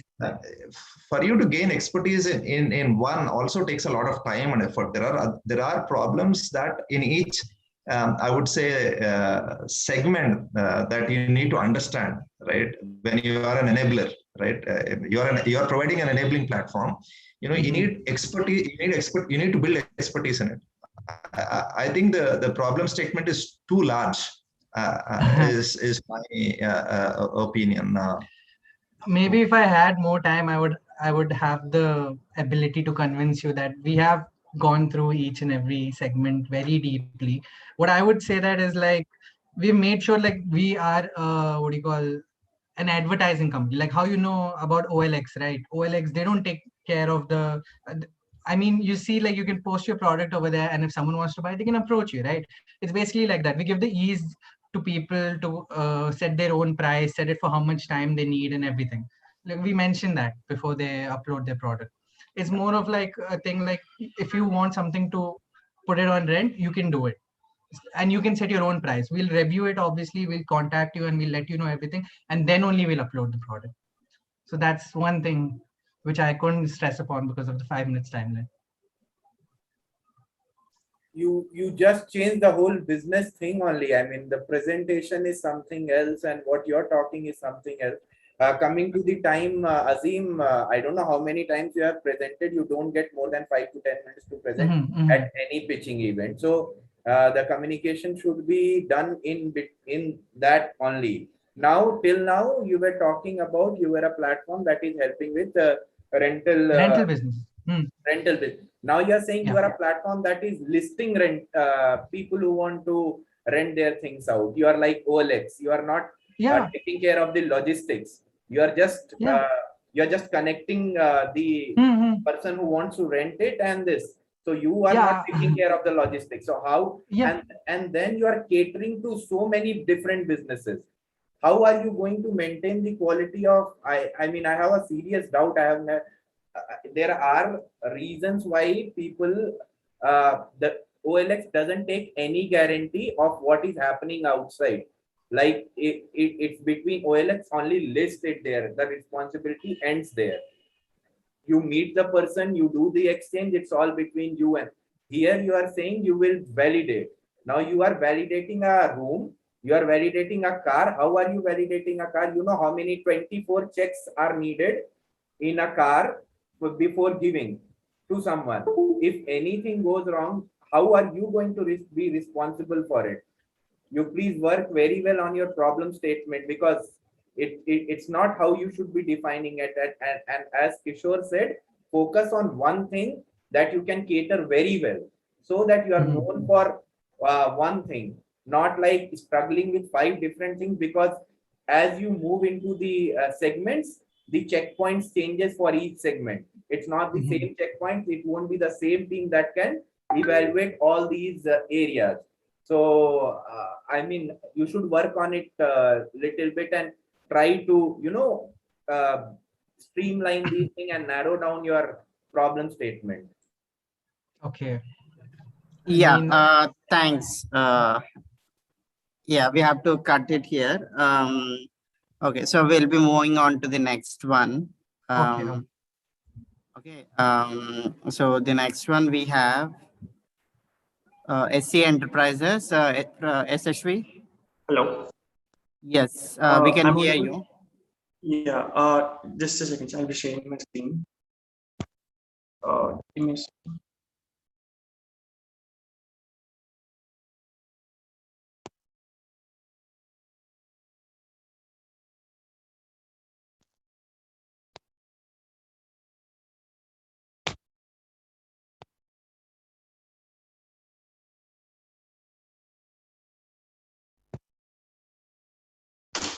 Is my screen visible, sir? Yes. Okay. Yeah. Shall I start, sir? Yes, go on. Yeah. Hello, everyone. My name is Sita Sesasri Kashyap. I'm founder and CEO CTO of this SEDENT, which is abbreviated as Safe Ride is Predominant. So, which will be working on two-wheeler accidents mainly. So, two-wheeler accidents are increasing enormously day by day. They became a big threat to India. According to National Crime Records of Bureau, around 2,000 plus people are suffering from injuries, and around 500 plus people are dying because of two-wheeler accident injury.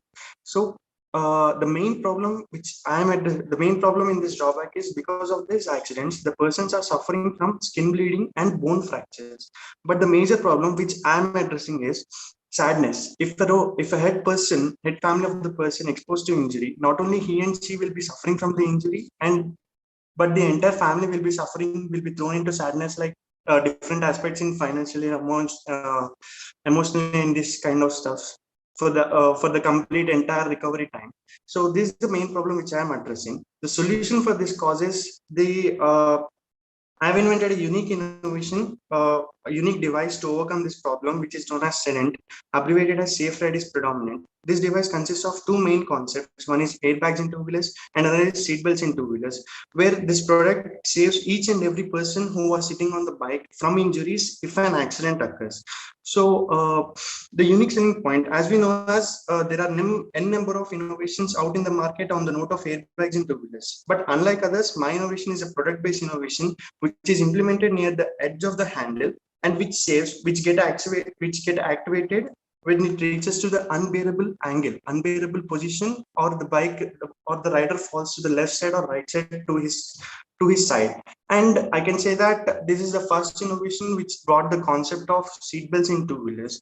So the competitors, there are many competitors on my side where I found down in my research, but my competitors are saving only 1% with a huge cost. As we know, the one airbag costs 45 to 50,000, where I will be saving with my innovation each and every person with a minimal affordable cost, where with a minimal cost like 10 to 15,000 maximum, it will be increasing to 15,000. That's it. I'm trying to make it as affordable as possible to each and every person.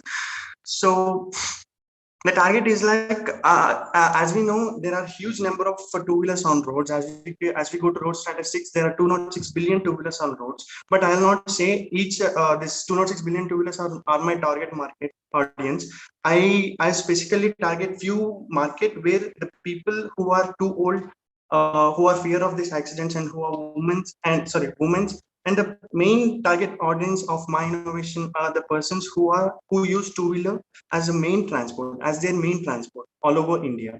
And not only I'm focusing on the innovation, also I'm focusing on how to scale up my startup and channel it properly with a different marketing strategy and business models. I have a proper path to make my innovation reach to target my audience and target market audience.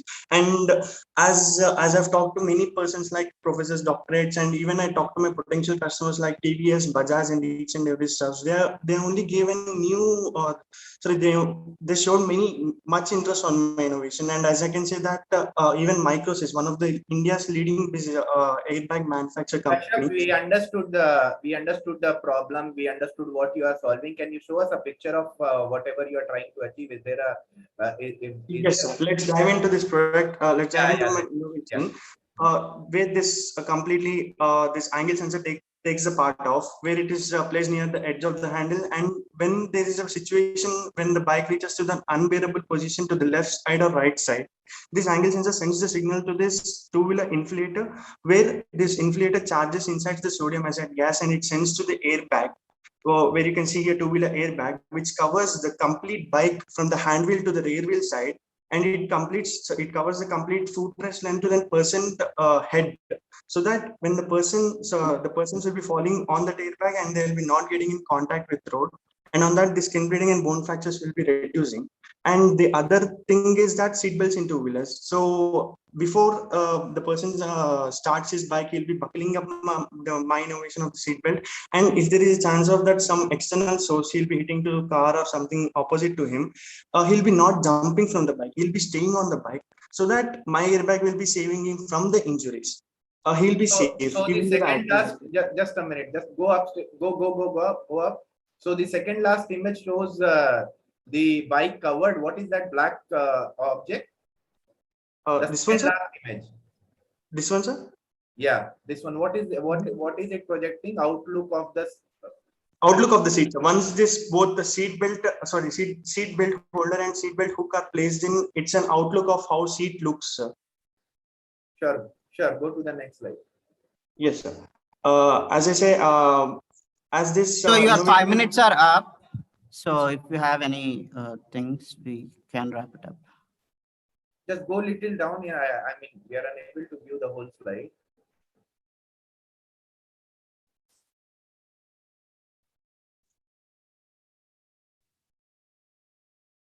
Little down. You can shoot your questions. I mean, I'll take so it. I missed your name, right? See, my question is, you. If I were you, right, because the focus is here on innovation, right? Product innovation, I would spend a lot more of your 5 minutes on that product itself, right? The problem statement can be zipped through, the solution statement can be zipped through.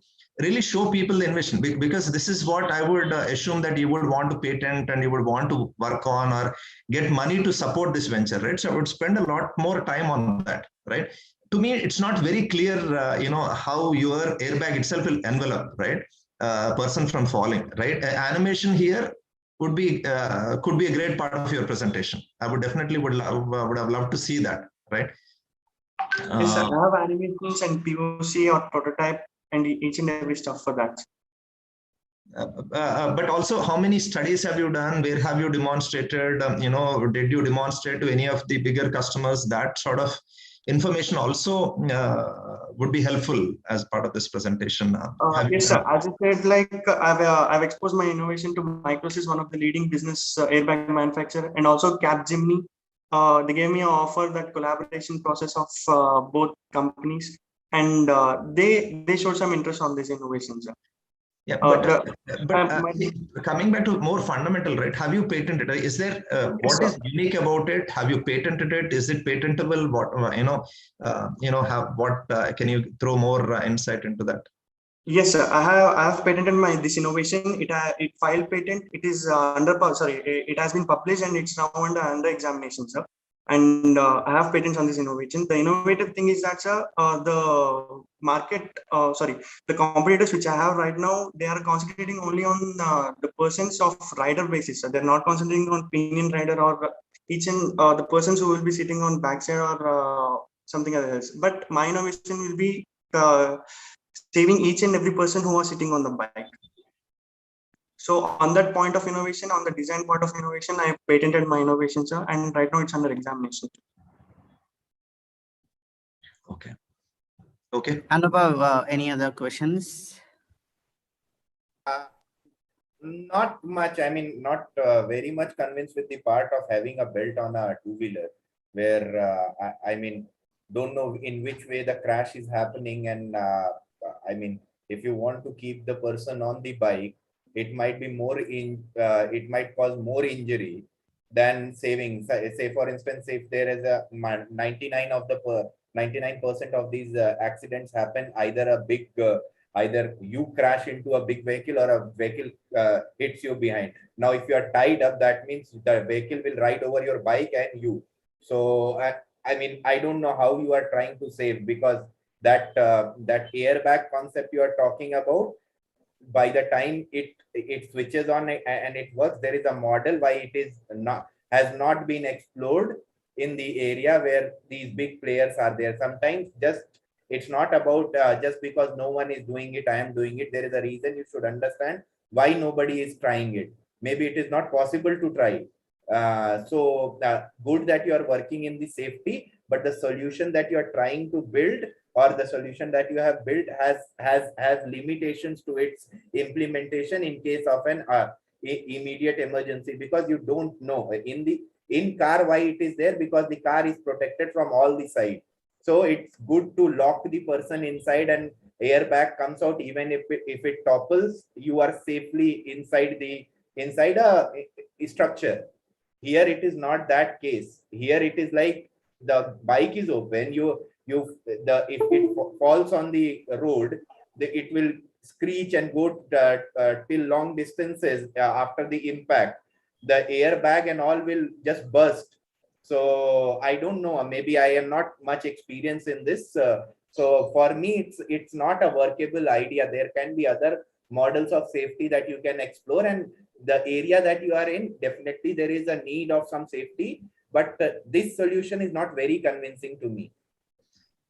Thanks, Anubhav. We are up with the 10 minutes time. Abdul, I'd just like to take another minute to add to Anubhav's comments, right? I agree with Anubhav's comment. This is not to discourage you, Sri, but spend a lot more time, right? Maybe this is a problem that you can solve with a model, right? You can actually create a model, a finite element model or a model. You can talk to people, create a model, visualize all these scenarios, right?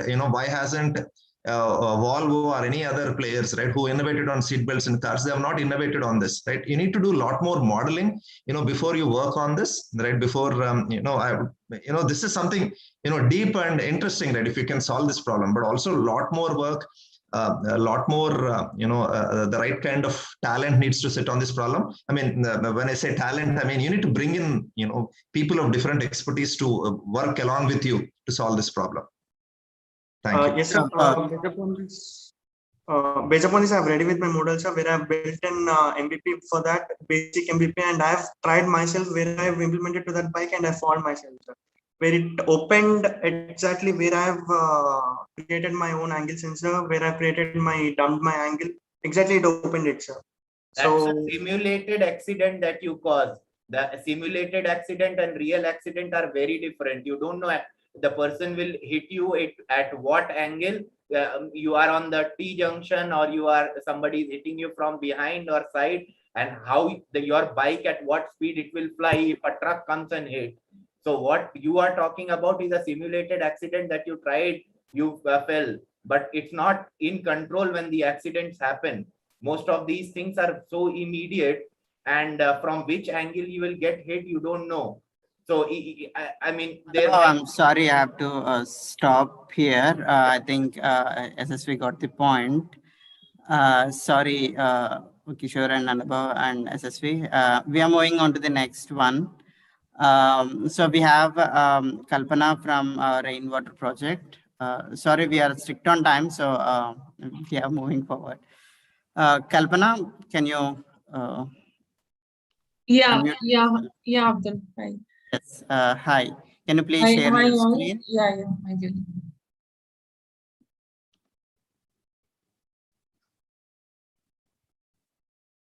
Can you see my screen? Yes, we can see your screen, and your time starts now, please. Yeah, so this is Kalpana Ramesh, and I'm an interior architect and a water conservationist. So Rainwater Project is a social enterprise with a clear goal of increasing rainwater recharge from 8% to 80% in the cities. Most of our cities import water today. Our groundwater is over extracted, and there's a huge amount of water depletion in the ground. And our population is going to double up in the next 30 years. And we've never been able to break the cycle of buying tankers in summer and managing our urban floods in monsoon. So clearly, we are not able to manage our water. So with rainwater, I mean, both these problems can be solved. And what I noticed on ground, working on ground for the last 6 years before I started this social enterprise, is that there's a huge amount of lack of awareness. There's no strict implementation, and lack of service providers, end-to-end providers, So, and there are not enough rainwater harvesting structures. So we started our work with, large institutions, schools, factories, and wherever most of my design projects were. And we seeded this action and we started seeing a lot of success stories. But what I also understood was lakes being the largest catchment for rainwater. When I started engaging and working around a lake with an NGO, the leading action for an NGO, I also understood that around the lakes is where we can amplify the impact, in a very big way, because we are connecting with a lot of communities and across the strata and the society. And, we came up with a very unique experiment where we are able to connect as an NGO, communities and the authorities. But still we were working in silos. We are not solving the problem with a city-wide approach. So our solution was to fix one basin at a time. We broke Hyderabad into 98 smaller micro watersheds and working on each, watershed and creating these replicable models which can be replicated across the city seemed like an idea. And I took the inspiration from the Barcelona model where they solved the traffic problem in the city. They took each block and they created one block where they successfully solved their traffic issues and replicated the block model across the city. So I thought that that's a good city-wide approach. And broader approach is basically to plan the block, understand the amount of rainwater that falls there, the type of structures that can be planned in that strata, and creating awareness with schools, builders, corporates, and communities, and help them with consultation and provide end-to-end implementation. Because I ran a design studio for 20 years, we already had this entire team to help us build and create these 4 value models for people that would try to adopt.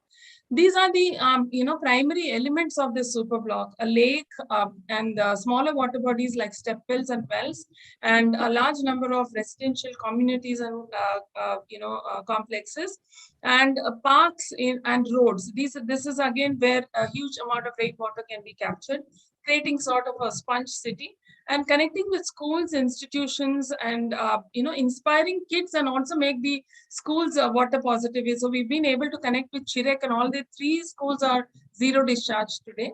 And also activate community actions, actually go one-on-one with our champions. We have more than 600 volunteers with us and make this action happen, and training plumbers and citizens.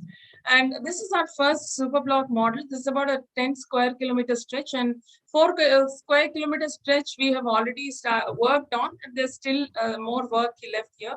But we've done a complete heritage well restoration. We've worked on a lake, and we worked 60 seconds left.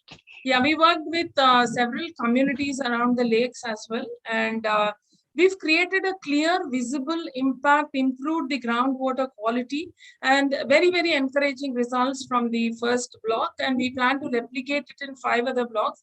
We've already started working on water bodies in 3 other blocks.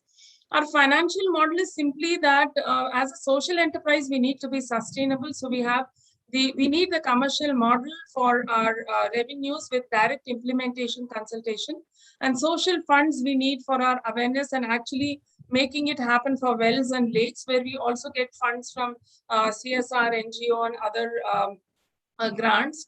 But we also, as a commercial model, we want to support our social drives as well, like an initial support, subsidized work for NGOs and such. And like our first year, we were able to plan and achieve a big impact in the first block. And the next coming year, about 2022, we plan to be working around 5 super blocks. I call it lake super blocks because with lake as a fulcrum, and then evolve, with a citywide approach, and maybe go into other cities as well. As a team, we have a team of urban planners, architects, and geologists, and we have a very good team of watershed analysts, all kinds of consultants who can be connected with these projects, and 600 plus volunteers. We can, make it happen on ground. And thanks, Kalpana. 5 minutes are up. Sorry. Yeah, it's almost done, I think. Yes, Kishore and Anubhav, over to you. Kalpana Garu, it's great to speak to you as part of this. Lovely work that we hear about your work all the time. My only question is, I want scale. I want to have this scale. I want to see the scale as a business, right? That it jumps up, and we take this up as an entire city. How to make that last thing work, right? It's a beautiful project. We need to do. Last 2 years we've been blessed with good rains, but we've always had. I mean, even with this much rains, also, still all the communities around are getting fed by water tankers. Now, how do we get off it? How do we bring water back into our rechargeable state? But how do we do this at a large scale that it happens automatically, right? The model, how can it happen? So creating and working on this first block, clearly we have been able to reach some 6 million people in awareness, right? Through schools and institutions and that. But in a block, if you take these large pockets of lands, like where you have societies, communities, and we've tied up with builders, we are actually becoming part of their, consultants. And we are enrolling ourselves into like a Prestige with My Home and all these large builders, so that consistently, whatever projects they build, we will be part of them. So that is one way to scale, because most of the business is there, like when we work with builders, and also the schools and institutions are large pockets of land where we can make them zero discharge. We worked with Chirek, and the nice thing is the Chirek also supported us with the heritage well restoration. So we get more givebacks, from these projects, not just their commercial projects, but they also helped us fund well. So I think we need to create that ecosystem and explaining or this impact model that we've created in this one block.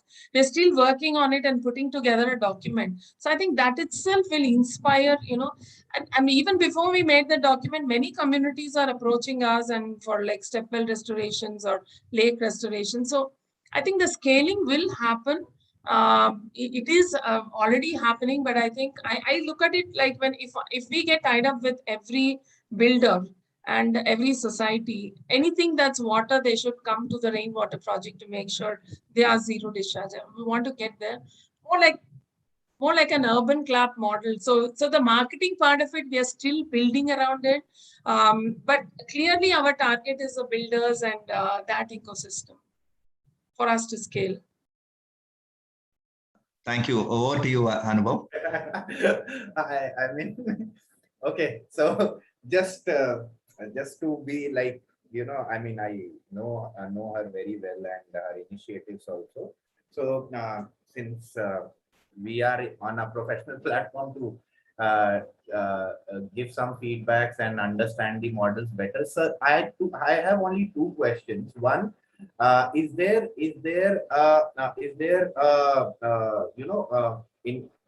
people are enlightened enough to take it as any other commercial activity that happens around building a community, like you are building a society and you have electrical needs, garden needs, and other needs. Are they taking it up as another commercial thing that they should, okay, rainwater harvesting should be implemented in, whether it's a Girdhari, Pebble, or My Home, or whatever around, not only in Hyderabad, around India? Is there an interest from these big builders around that? First, that. Secondly, if there is no interest, how are you handling those challenges? And third, apart from the support that usually few companies give as part of their social impact fund, is there any other revenue model that is that you think in the future will be effective enough to make rainwater projects self-sustaining? Yeah, so to answer your first question, yes, a lot of people don't still think that they need to adopt rainwater harvesting. So there's a lot of awareness on ground that needs to be done. We want to make it, that's the reason we want to make it data driven. Instead of just saying, do rainwater harvesting, we want to tell you that in your pocket of land, this is the water available to you. And based on your land use, this is how you can become sustainable. So this is what we are talking to these big builders when we want to tie up with them. And they seem to be accepting that, and they want to actually create these sustainable sustainable societies. So yes, a lot of awareness needs to be created on ground, without a doubt. Nobody is just accepting it and making it happen. And for communities, we are showing them success stories of other communities, like inspiring models, so that they can see that change and the cause. Everyone is connected to how will it affect my money inflow. Am I going to benefit from it in real terms? So we are trying to showcase them and tell them how they will benefit in their real terms. I think these two things, we have to take this awareness in a big way. And pitching to builders also, we need to build that awareness around them. The second thing is, what is the other revenue model? So right now, Anubhav, whatever revenue model that we are working around, with our commercial projects and sort of subsidizing and getting funds for our social project, this seems to work. But I think even CSR faculties needs a lot of awareness in the water sector, because I see that missing, because they keep doing the same, supporting similar projects again and again, but water is an invisible danger and people don't see it happening. And I think awareness needs to be given to the CSR faculties as well. But as a business model, if we get a few CSR heads of companies or what to support our model, I think we can scale it beautifully. And most of our wells, we only have 185 lakes and we are a 1.4 crore population. So I don't think it's a big task to. Thanks, Kalpana. It's more like it's more like a vehicle insurance. Until unless police catches you, we don't find the use of going and renewing our vehicle insurance. But when the accident happens, then we realize, oh, if that would have been there, we could have covered our cost and all that. So definitely the need is there. It's just that they don't take it as a priority over other things. Thank you. Thanks. Sorry, Kalpana, we have out of time. Thank you so much. I think Anubhav and Kishore got the answers.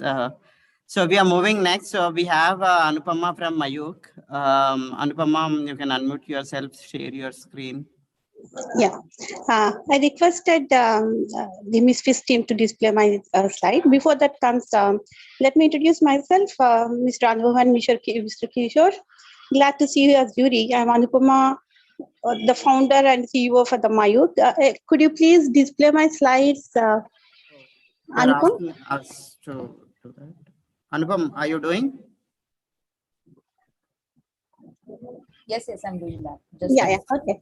So the problem that I'm trying to solve is the social problem that please don't unmute me, no? Yeah, am I audible? Yes. Please go on. Okay, hope my slide is coming. Is it coming or should I try? No, it's coming. Not yet, I can't see yet.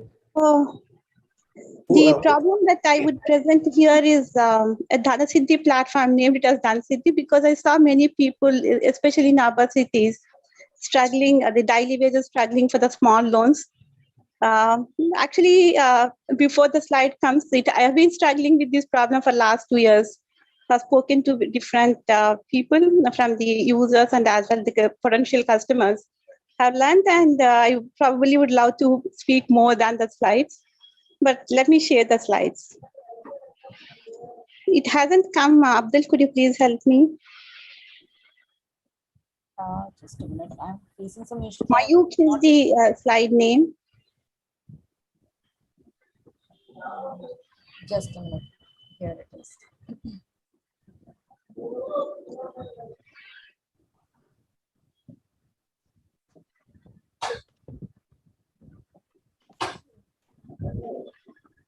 Just a minute. I'm sharing the screen. Yeah. So my time starts now, right? Yes. Go on. Okay, so this is technology-wise an Android and AI platform. But the interesting thing I found is helping the plumbers and electricians who are essential of our lives. And MVP is getting into the final stage with, I downsized the team to me and another friend of mine. So this is the problem that I want to put it as one thing. Given 130 crore of population, we are underbanked, and we do have several schemes like PM Mudra, Jan Dhan Yojana that we know from the underbanked people, the financially poor people. And COVID has increased it more, made it aggressive. The opportunity I see is if we see across India around 800 million, I don't know sure how many of them are plumbers and electricians, but those are the opportunities I see. And since there's people do not have any credit card or any other things, loans which are recorded, they do take loans, but from microfinance private lenders who do not have record, which are not publicized. So I wanted to attempt this problem more from social, making their lives better, as well as a data science kind of a problem. Next slide, please. Next slide, please, where I do talk about the different types of people, like the users and the other people, the customers, from NBFCs and banking. Then I do just wanted to take this slide as an opportunity to show how it could be a B2B, B2C kind of a situation, and how the technology could help. And then I also, I lost the connection from the slide perspective. So just pausing. So the third slide would speak to you about the kind of SaaS modeling, how I would like to take the opportunity as a platform. And the more interesting thing, many of you would have known about the competition that Credit Vijaya is creating in the unbanked people, especially Pune. They were very successful, where they take 1,000 data points, be it maids or auto rickshaw drivers, whoever it is. I'm different in my solution based on the character scoring. What I'm doing differently is I'm not really looking at the social media data, be it Facebook, Twitter, because these people may not have those. So I'm taking the character and the quality of services, like the skill level, responsive score, cost conscious. You see in the last quadrant of my slide, how much they charge, how they behave, all these aspects. And I'm taking a special focus on character rating, where I use the NLP as a technique from AI and derive a score. So that's how I'm different from, rather than getting 1,000 data points, my data points are something less than 50. Next slide, please. So I already created a mobile app and some part of the SaaS platform, AI and NLP part, which generates a prototype. I shared the link somewhere in this. But most interestingly, I would like to scale it as a SaaS-based platform, because when I spoke to a couple of banks, like the Kotak Bank, who are operating in Tamil Nadu, they said they want to have it as a women, mostly a group of people. And I spoke to someone in Warangal, a community, labor community. They said that there are women corporations where they are temporary workers, but they are not like plumbers or technicians, the electricians, but the unions could use because they don't get the loan, but it's a group. So I still have not been convinced myself, because group is a group of people of 4 to 5 would get a loan, but a single individual who are helping us wouldn't get. So this is the SaaS model. I want to scale it up, and the private lenders are my revenue sources. As a roadmap, I do have the analytics or the ads and all that. Next slide, please. 1 minute left. Yeah, next slide, please. So this is a GTM plan, but most interesting, the reason I came here is I have some target and addressable market, the numbers you could read, but I definitely need help in making this, reaching to the right people in terms of the microfinance, if you know anyone, and the NGOs who could help me in building a right lender-borrower matching, because I don't have the data from those two aspects. So I need some money to build that. And also the piloting activities, where I need some people to get the data collected and help me out in building the right model and reaching out to the people. These are the two aspects I came to talk about here. And another slide, please, last one. Last one, please. So that's all I wanted to say, not much. I love to talk more. So that's all. Thank you. Thank you, Anupama. Kishore, Anubhav, questions, please. So they're all backup slides. I actually wanted to show only the GTM. Go to the solution slide now, Abdul. Which one, Anubhav? The first solution slide, I mean the problem and the solution slide. Yeah. Yeah, go ahead, Kishore. I'll just take few seconds. See, Anupama, just as a feedback, right? I mean, we rushed through this solution concept. We really did not get the time to spend on the solution. So I would say definitely focus on your solution. I mean, explain the solution. If you could actually take a 30 seconds or 15 seconds to explain through the solution, it would help us. Okay, thank you. So the solution that I'm trying to create is these people do not have any recorded pay slips or any of the past credit history, which I said actually. But then how do I get the data that can give them the, see, what we need is their financial capability. If, for example, if I give some known plumber at 10,000 rupees, I want my 10,000 back. At the most, when he came for a service, I would have paid him some 1,000 rupees or 2,000. But let's say he's taking a loan from me at 10,000 rupees. I should have a credibility that he will repay. And any NBFC or microfinance, that's the main thing. They do a business with unknown people without any collateral or guarantee. It's more of a microfinance sector that I'm trying to help. So what I did is I tried gathering through a mobile app their data on how many people they live in, how many dependents they have, how many are earning people, what their age. And also I get a feedback from the customer. If I use somebody's plumber service, I'm the one who has to give the feedback. But again, there is a questionable thing, how much data accuracy we get. So there are some people like Vola that I see, a feedback is a true feedback shade, which could work in my case as well. I tried it with 10, 20 people. I really did not have a customer to validate my case.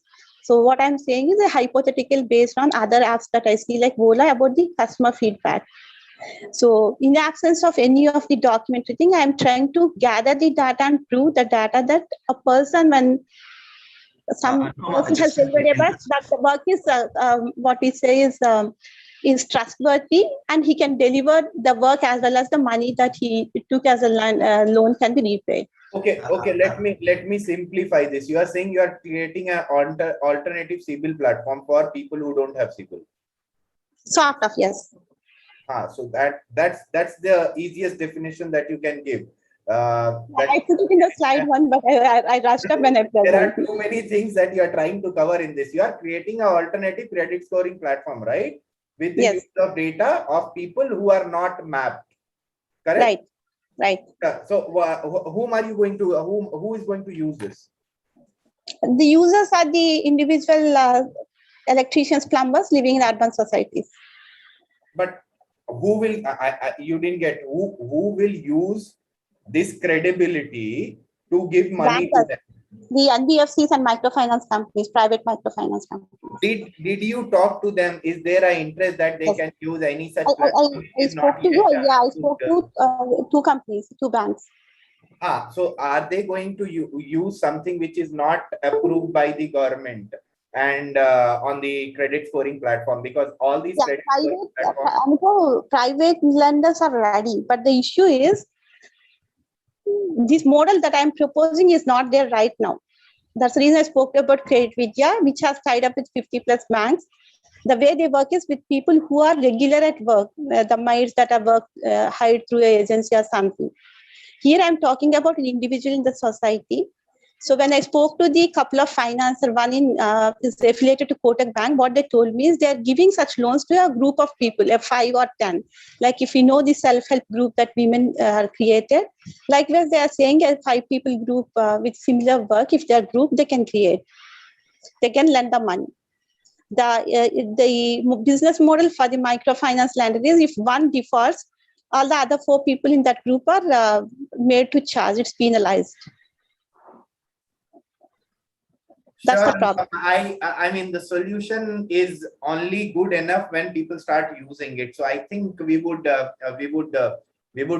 wait to hear from you when you launch it. Right now, I mean, the solution. I needed help, Anbu. That's the reason I came to this forum. I'm not saying my solution is the best. I spoke to the people who are willing, but I need the data to prove where I'm seeking help from some NGOs if you can influence. Okay.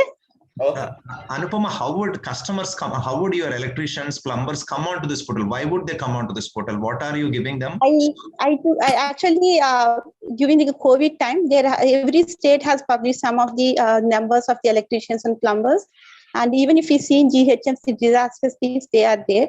I spoke to them. They are ready to take that app, but they are looking for loan. Even the salesman in some of the stores doesn't get such loans. There are communities, but I'm not able to convince at this point of time because I don't have any customers signed. This solution could be taken up, but I need some more help to reach the right people. I'm not really looking for a fund. If it could be a grant, I would be great help because I need to strengthen my solution. That's the reason I came here.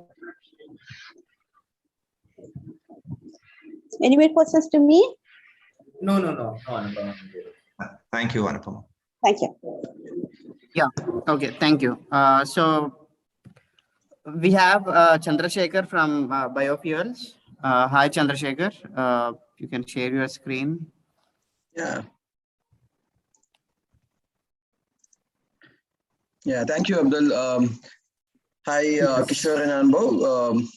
Good evening. This is Chandrasekhar. Good evening. Founder of Jewel Biofuels.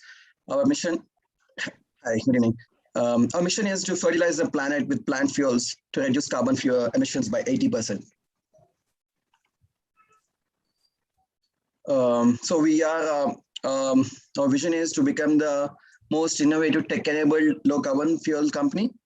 We are a DPIIT recognized startup company, and we are incubating with the AIC IIIT Hyderabad currently as part of their Raftar acceleration program.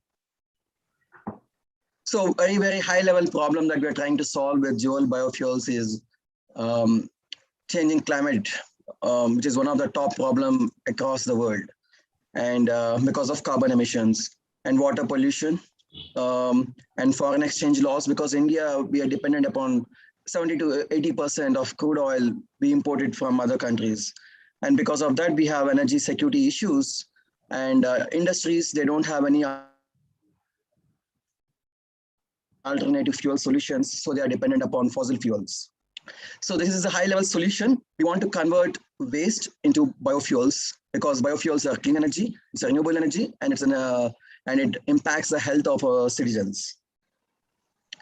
So more specific problem, what we are trying to solve here is the waste is organic waste. Right? India is one of the top countries in the world which generates municipal solid waste.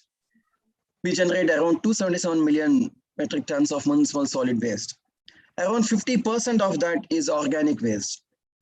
Right now, only we collect 70 to 75% of our municipal solid waste, but only 20-25% is treated. Rest all of that waste is ending up in landfills, dump yards, and it releases methane emissions, which is more powerful than the carbon dioxide emissions, which is 21% more potent than carbon dioxide. So we want to take this organic waste, this food waste, biomass, agri-mass waste, and convert that into compressed biogas. The technology that we want to use is anaerobic digestion technology. In India, we don't have any anaerobic, not many anaerobic digestion technologies are there. The solutions on the waste we have on the plastic waste, but we are not using organic waste and generate energy out of that. So that's the reason we want to apply this anaerobic digestion technology, reduce the biogas, clean it, and then compress it.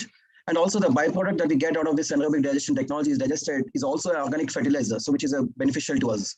So Government of India has come up with a scheme called as Satat. They want to promote this CBG scheme. They want to set up 5,000 CBG plants across India by 2025. So our business model is simple. We want to make this biogas and sell it to oil manufacturing companies. We are happy to say that we got selected to supply compressed biogas to Bhaginagar Gas Limited, close to 6 tons of per day, so which translates to 8.4 crores. Not only them as our only supplier, we would like to sell it to bulk users also, like RTCs, fleet companies, and also to industries who are using currently the gas for their burning operations. So as I said, one of the startup problems face is customer acquisition. Here we are lucky to get a big customer like Bargainer Gas Limited. We have got an off-take guarantee also for 15 years. And we have also received LOI, letter of intent, and commercial agreement. Right now we are working with them. 60 seconds left. Yeah. So the financial model unit economics is 35 rupees it will take us to produce biogas. And the selling price, which is determined by government itself, is 46, excluding GST. So there's a profit of rupees 11 and around 23.9% profit margin at unit economics level. More detailed financials, I have already developed it here. So our plan is to scale up this across in multiple cities in India. We want to build a successful template here in Hyderabad. Already we got the customer identified. Already the agreement is in place, and we want to scale it up quickly in next 3 years. The unique proposition is we are developing a database block. Is an organic waste that is available. Our technology is a multiple feedstock technology, and our model is sustainability as a service model. So we will take the waste from households, restaurants, food processing industries, and produce this bioenergy. And we want, community involvement. We want to increase the brand awareness, incentives, and carbon credits. We have made a traction of 37 lakh rupees already in last year. So this is our growth GTM market strategy. We have got a detailed scaling up strategy also. My team, myself, Chandrasekhar, I'm a chemical engineer from US. My co-founder is an electrical engineer who is applying design thinking principles, and Kaumudi, she's a software engineer who is helping us in coming up with the technology. So there are very few competitors right now, so we want to be early adopters and scale it up quickly across India. The time is up. Thank you so much. So we seek around once a year for us to deploy this scale plant here in Hyderabad. Okay, thanks, Chandra. Kishore and Anubhav, any quick questions? So Chandra, so this is there any unique technology that you're using that you've developed or you've imported from somewhere? Is there anything about tech that you want to say a few words? Yeah, the core anaerobic technology is a patented technology. We through our technical consultant, we have partnered with a German company, and we will be using that German technology as a core anaerobic technology. But our unique value proposition is to create this app to collect this waste, transport the waste, and supply chain efficiency to our plant. Right now, many plants, they face this as an issue in India. So there we want to apply our solution and build this pilot scale here in Hyderabad, and then scale it up quickly to other cities. So Chandra, question here is what, how will you compete with a brand like, for example, Ramki, which is into large scale waste management, right? How will you compete with the likes of them? What stops them from acquiring similar tech and doing the same? See, yeah, if you see, Ramki is currently in RDF. They are not in anaerobic digestion technology. They take only recyclable materials and then produce a RDF out of that. They are not utilizing organic waste right now. So that is where, if you see, not only in Hyderabad with Ramki, other places in India also, there is no anaerobic digestion technology, and no one is using this organic waste. We have got a few startups using organic waste for compost, but that is happening at a very, very small scale. Whereas organic waste, we have abundant available in India. That is the reason anaerobic digestion technology will be useful for us to scale it up in a big scale. Another question there, Chandra, is see a lot of thing that I see is segregation of waste, right? See, there is a lot of mixed waste. For example, food still comes in a plastic cover. Is that a problem for you, or it's not a problem for you? If it is a problem, how do you deal with it? Yeah, so definitely segregation of waste is one of the highest problems for us. We have got multi-pronged strategy on it. In initial stages, we want to deploy an automated technology to segregate this waste. There isn't a technology available through magnetic separation technology. 90% of the waste can be segregated. Whether it is organic, recyclables, like that, we can separate it out. But as a medium to long-term strategy, as I told you, that the brand awareness that we are developing, we want to use it is also to increase this segregation at the source. We want to incentivize the businesses, the households, and make them as a part of this segregation. Right now, the incentivization is not there. And that is the reason, it's a mindset. People are not, segregating waste. It doesn't take even 1 minute for us to segregate every day. But because of that mindset, there's no incentivities, that is not happening. So throughout, it needs to be built. It doesn't happen right away. So that is the reason we initially want to use the technology, but slowly we want to develop that, change that mindset. Got it. Anubhav, any quick questions? Sorry.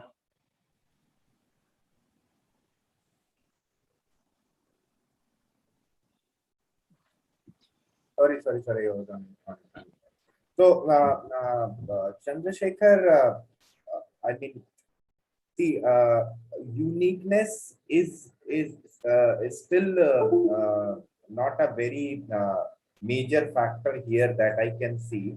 And second thing is that you already have customer where you have, these people are already Bhagyanagar gas people. I know them also. They are working with you closely and all that. The platform like these are not which will help you raise such kind of money, because the kind of investment or whatever you're looking forward, their government of India and other players have been very actively involved. And recently, I also got nominated on that committee of Indian Oil, where it's a 200 crore fund which helps only startups in this sector. They don't take tech, they don't take anything. Only pure energy and energy sector startups are the ones which they fund. So you should apply to ONGC, you should apply to IOCL fund. Those are the funds, those are the people who will understand this much better and be able to give you, and their investment is mostly grants. And that grants it starts from 3 crores to up to 7-8 crores that it goes. So secondly, as I said, there also they will talk uniqueness. Since I'm there, I'll tell you, uniqueness is one of the major points where they work, where they consider funding a startup in the energy sector. So uniqueness is not that much. So try working something out, like how can this be not another biofuel startup, but implementing much beyond that, not just for the heck of doing it, but also making a solution that sounds resonating to other people, where they can, people who are stalwarts in this industry, IOCL and all, who understand this industry well, sees value and doesn't club you as another biofuel company. So having said that, little work on that, and that is the right channel where you can get some money from. Yeah, so as I mentioned, our uniqueness is the tech-enabled raw feedstock solution, which doesn't exist right now anywhere in any startup or even in big companies. Okay, Chandra, just Anubhav is suggesting where you can get the funds. One second, Abdul. So that in the presentation is not very clear, like how this tech is differentiated, creating a differentiator. Right. Okay, Chandra. Thanks, Anubhav. Thank you. Okay, we'll be moving on to the last presentation. Amrita. Hi, I'm Dibendu on behalf of Amrita. Yes, hi. You can please share your screen and then start presenting. One moment. Yes. Okay. Share the screen. Let me know if it is visible. Yes, it's visible. Please go on. All right. Hello, everyone. Thanks for this opportunity. So we are building Niryati, which is a curated B2B cross-border marketplace from India that would enable global buyers to source or manufacture products from India, be that an opportunity in dropshipping or a contract manufacturing. Now, if you see, these are a few manufacturers and we want to empower them. They need our support. And how we do that, I will just take you through that here. So let's get into the problem statement. The Indian MSMEs or the SMBs have manufacturing capabilities, but they do not know how to export. They have a preconceived notion that, export is something like a jargon, right? How the customs will be, what are the documents required, whether I'll get my payments or not, right? Or what happens if the shipment doesn't reach the buyer, right? So these kind of preconceived notion is available with MSME segment. And from buyer's point of view, or a global buyer's point of view, there are issues like, will I get a variety? Now, there are lots of buyers who cannot, source in bulk. They would require a low MOQ, like minimum order quantity. They would say that, okay, I will do a few sampling first, and then I will see if there's a market for such products which I'm sourcing from India, right? So these are a few problems between the Indian exporters, especially MSME, and global buyers who would think India as an alternative destination to source goods. Solution is we are creating a platform which would have both these things. So for example, what happens if a buyer comes, right? Say in a non-virtual world, right? They will come and go to an exhibition, they will see physical products, they will ask for some samples, the samples goes, they will see the kind of fabric or the ingredients or the certificate of analysis in terms of what the product is, and then they will go for an order, right? The time taken for this entire supply chain is huge, right? At the end of the day, also the supplier doesn't know whether he will get the order, or the buyer doesn't know that if he is the real trustworthy guy to source it or not. So Niryati solves this particular problem, right? We use procurement as a service feature and curated end-to-end manufacturing sourcing from India through technology. So the platform will take in through step by step. We are going to also use a lot of augmented reality and virtual reality in terms of the entire buying process first, and then to see the steps across the supply chain process. At the same time, there will be a lot of business intelligence provided to suppliers, these manufacturers, in terms of what the demand is. For example, if they are into an apparel manufacturing, they will get the intelligence with respect to demand, what the demand is for USA, North Atlantic, or Europe, or Middle East, or certain other parts of the globe. Our unique value proposition is that we are very economical to sellers to onboard. It's a simple DIY platform. Others in this space are extremely costly to onboard, right? At the end of the day, we are also providing business intelligence to sellers. Now, that is what the manufacturers need. They don't know what to manufacture, right? That is what we are trying to provide them. And there are also other unique value propositions in terms of the buyers, in terms of reaching out to trusted suppliers from India. At the same time, you're also building an ecosystem. Would that be with safe escrow payments or a bank guarantee from reliable buyers? At the same time, also provide a complete logistics and custom support to these manufacturers or the exporters who are exporting it. Apart from that, there's a lot of AI and deep take, which will come in future, of course, as we get more and more data to provide suggestive analysis in terms of what sells and what doesn't sell, and what to do from buyers as well as sellers perspective. Channels of sales would be social media, India trade organization like FIO and EPCH. So these are not channels of sales. These are actually channels through which the traction will be created. A lot of international trade fairs, B2B, especially, that we are targeting. Customer segments, from India point of view, mostly manufacturers.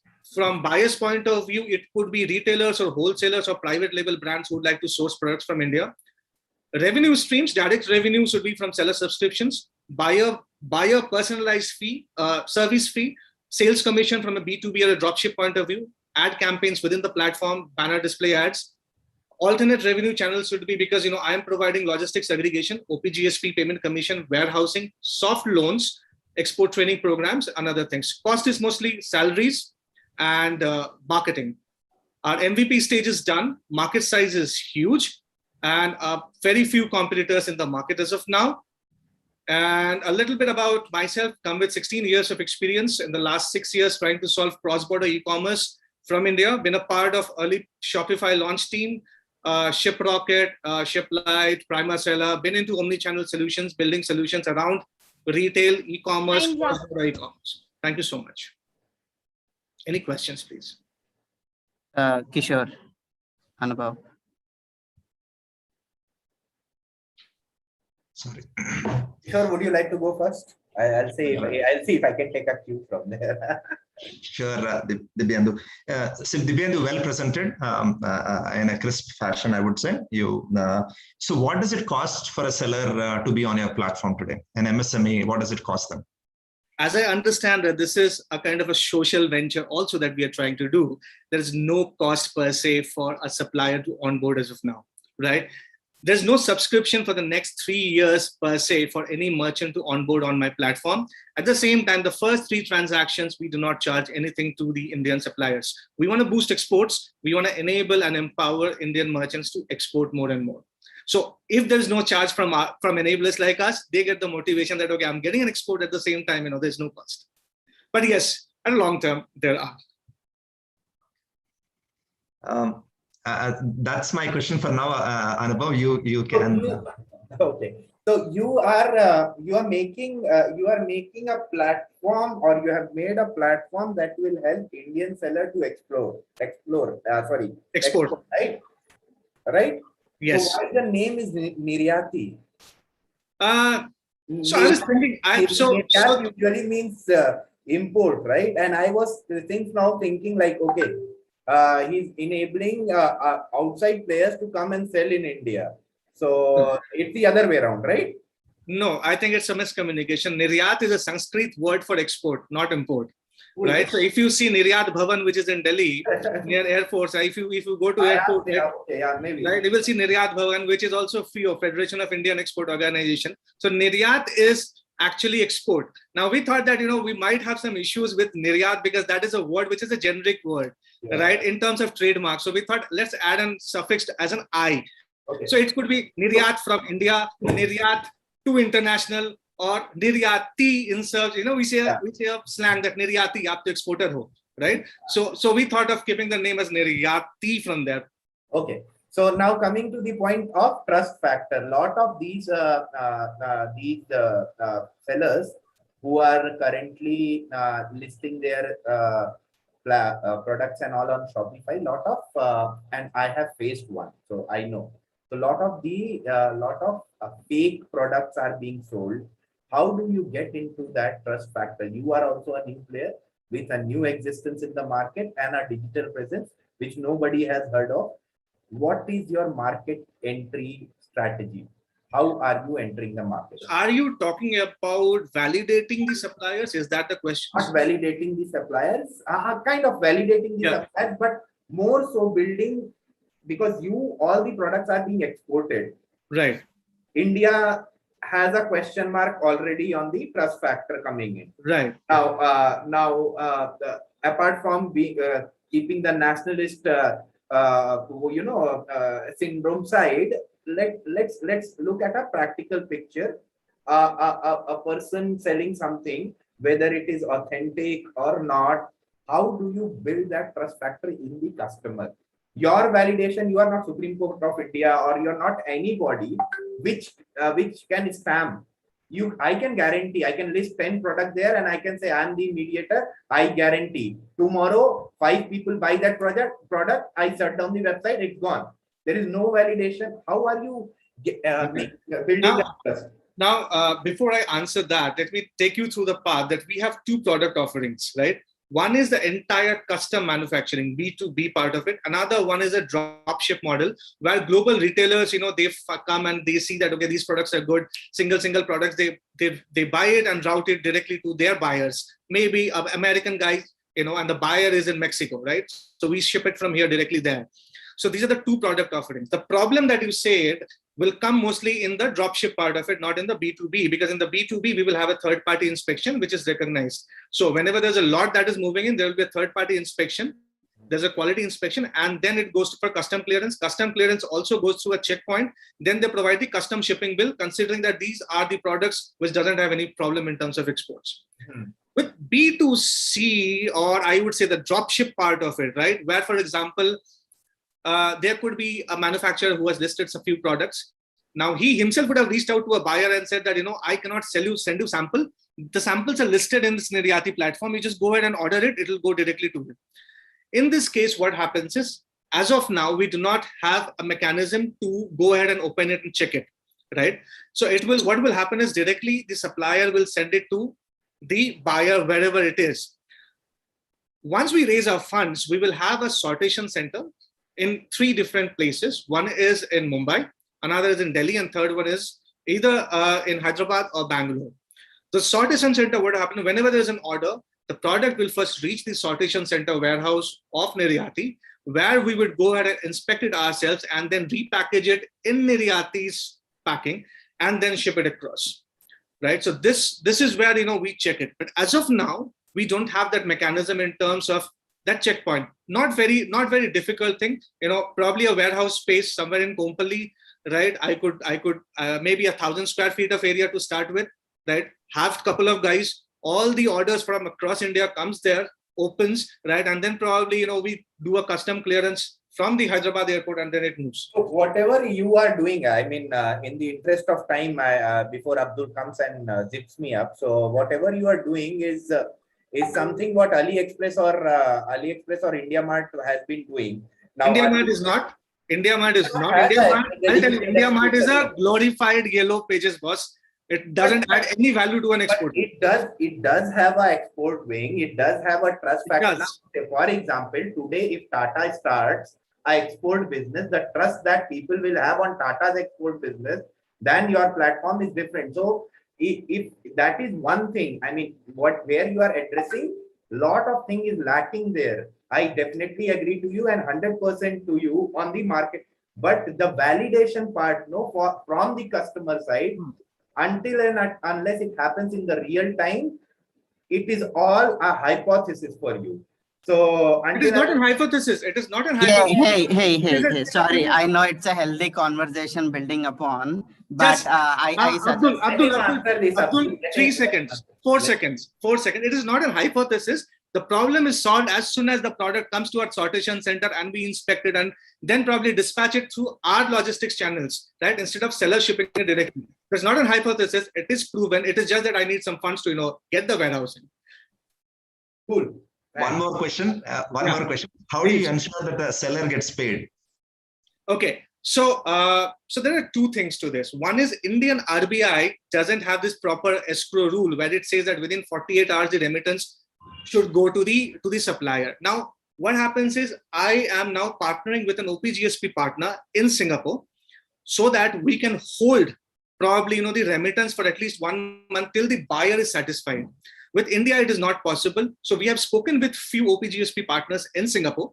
If that doesn't happen, then we might have to incorporate another entity of us in Singapore to have this remittance flow happen, in terms of. So what we say that, okay, if it is going to be a drop ship model, then it is a 21 days window, right? And we need to hold it for 21 days in some escrow account, right, outside India.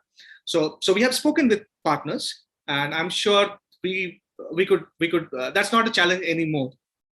But the challenge will be where, Kishore, if SIDS Farm tomorrow wants to export, we do not still have the cold chain facility, or we don't have that facility of multimodal cold chains, right, to export within 72 hours, right? Hopefully in future, I can help you as well. And we onboard you as well. Thank you. Great. Yes.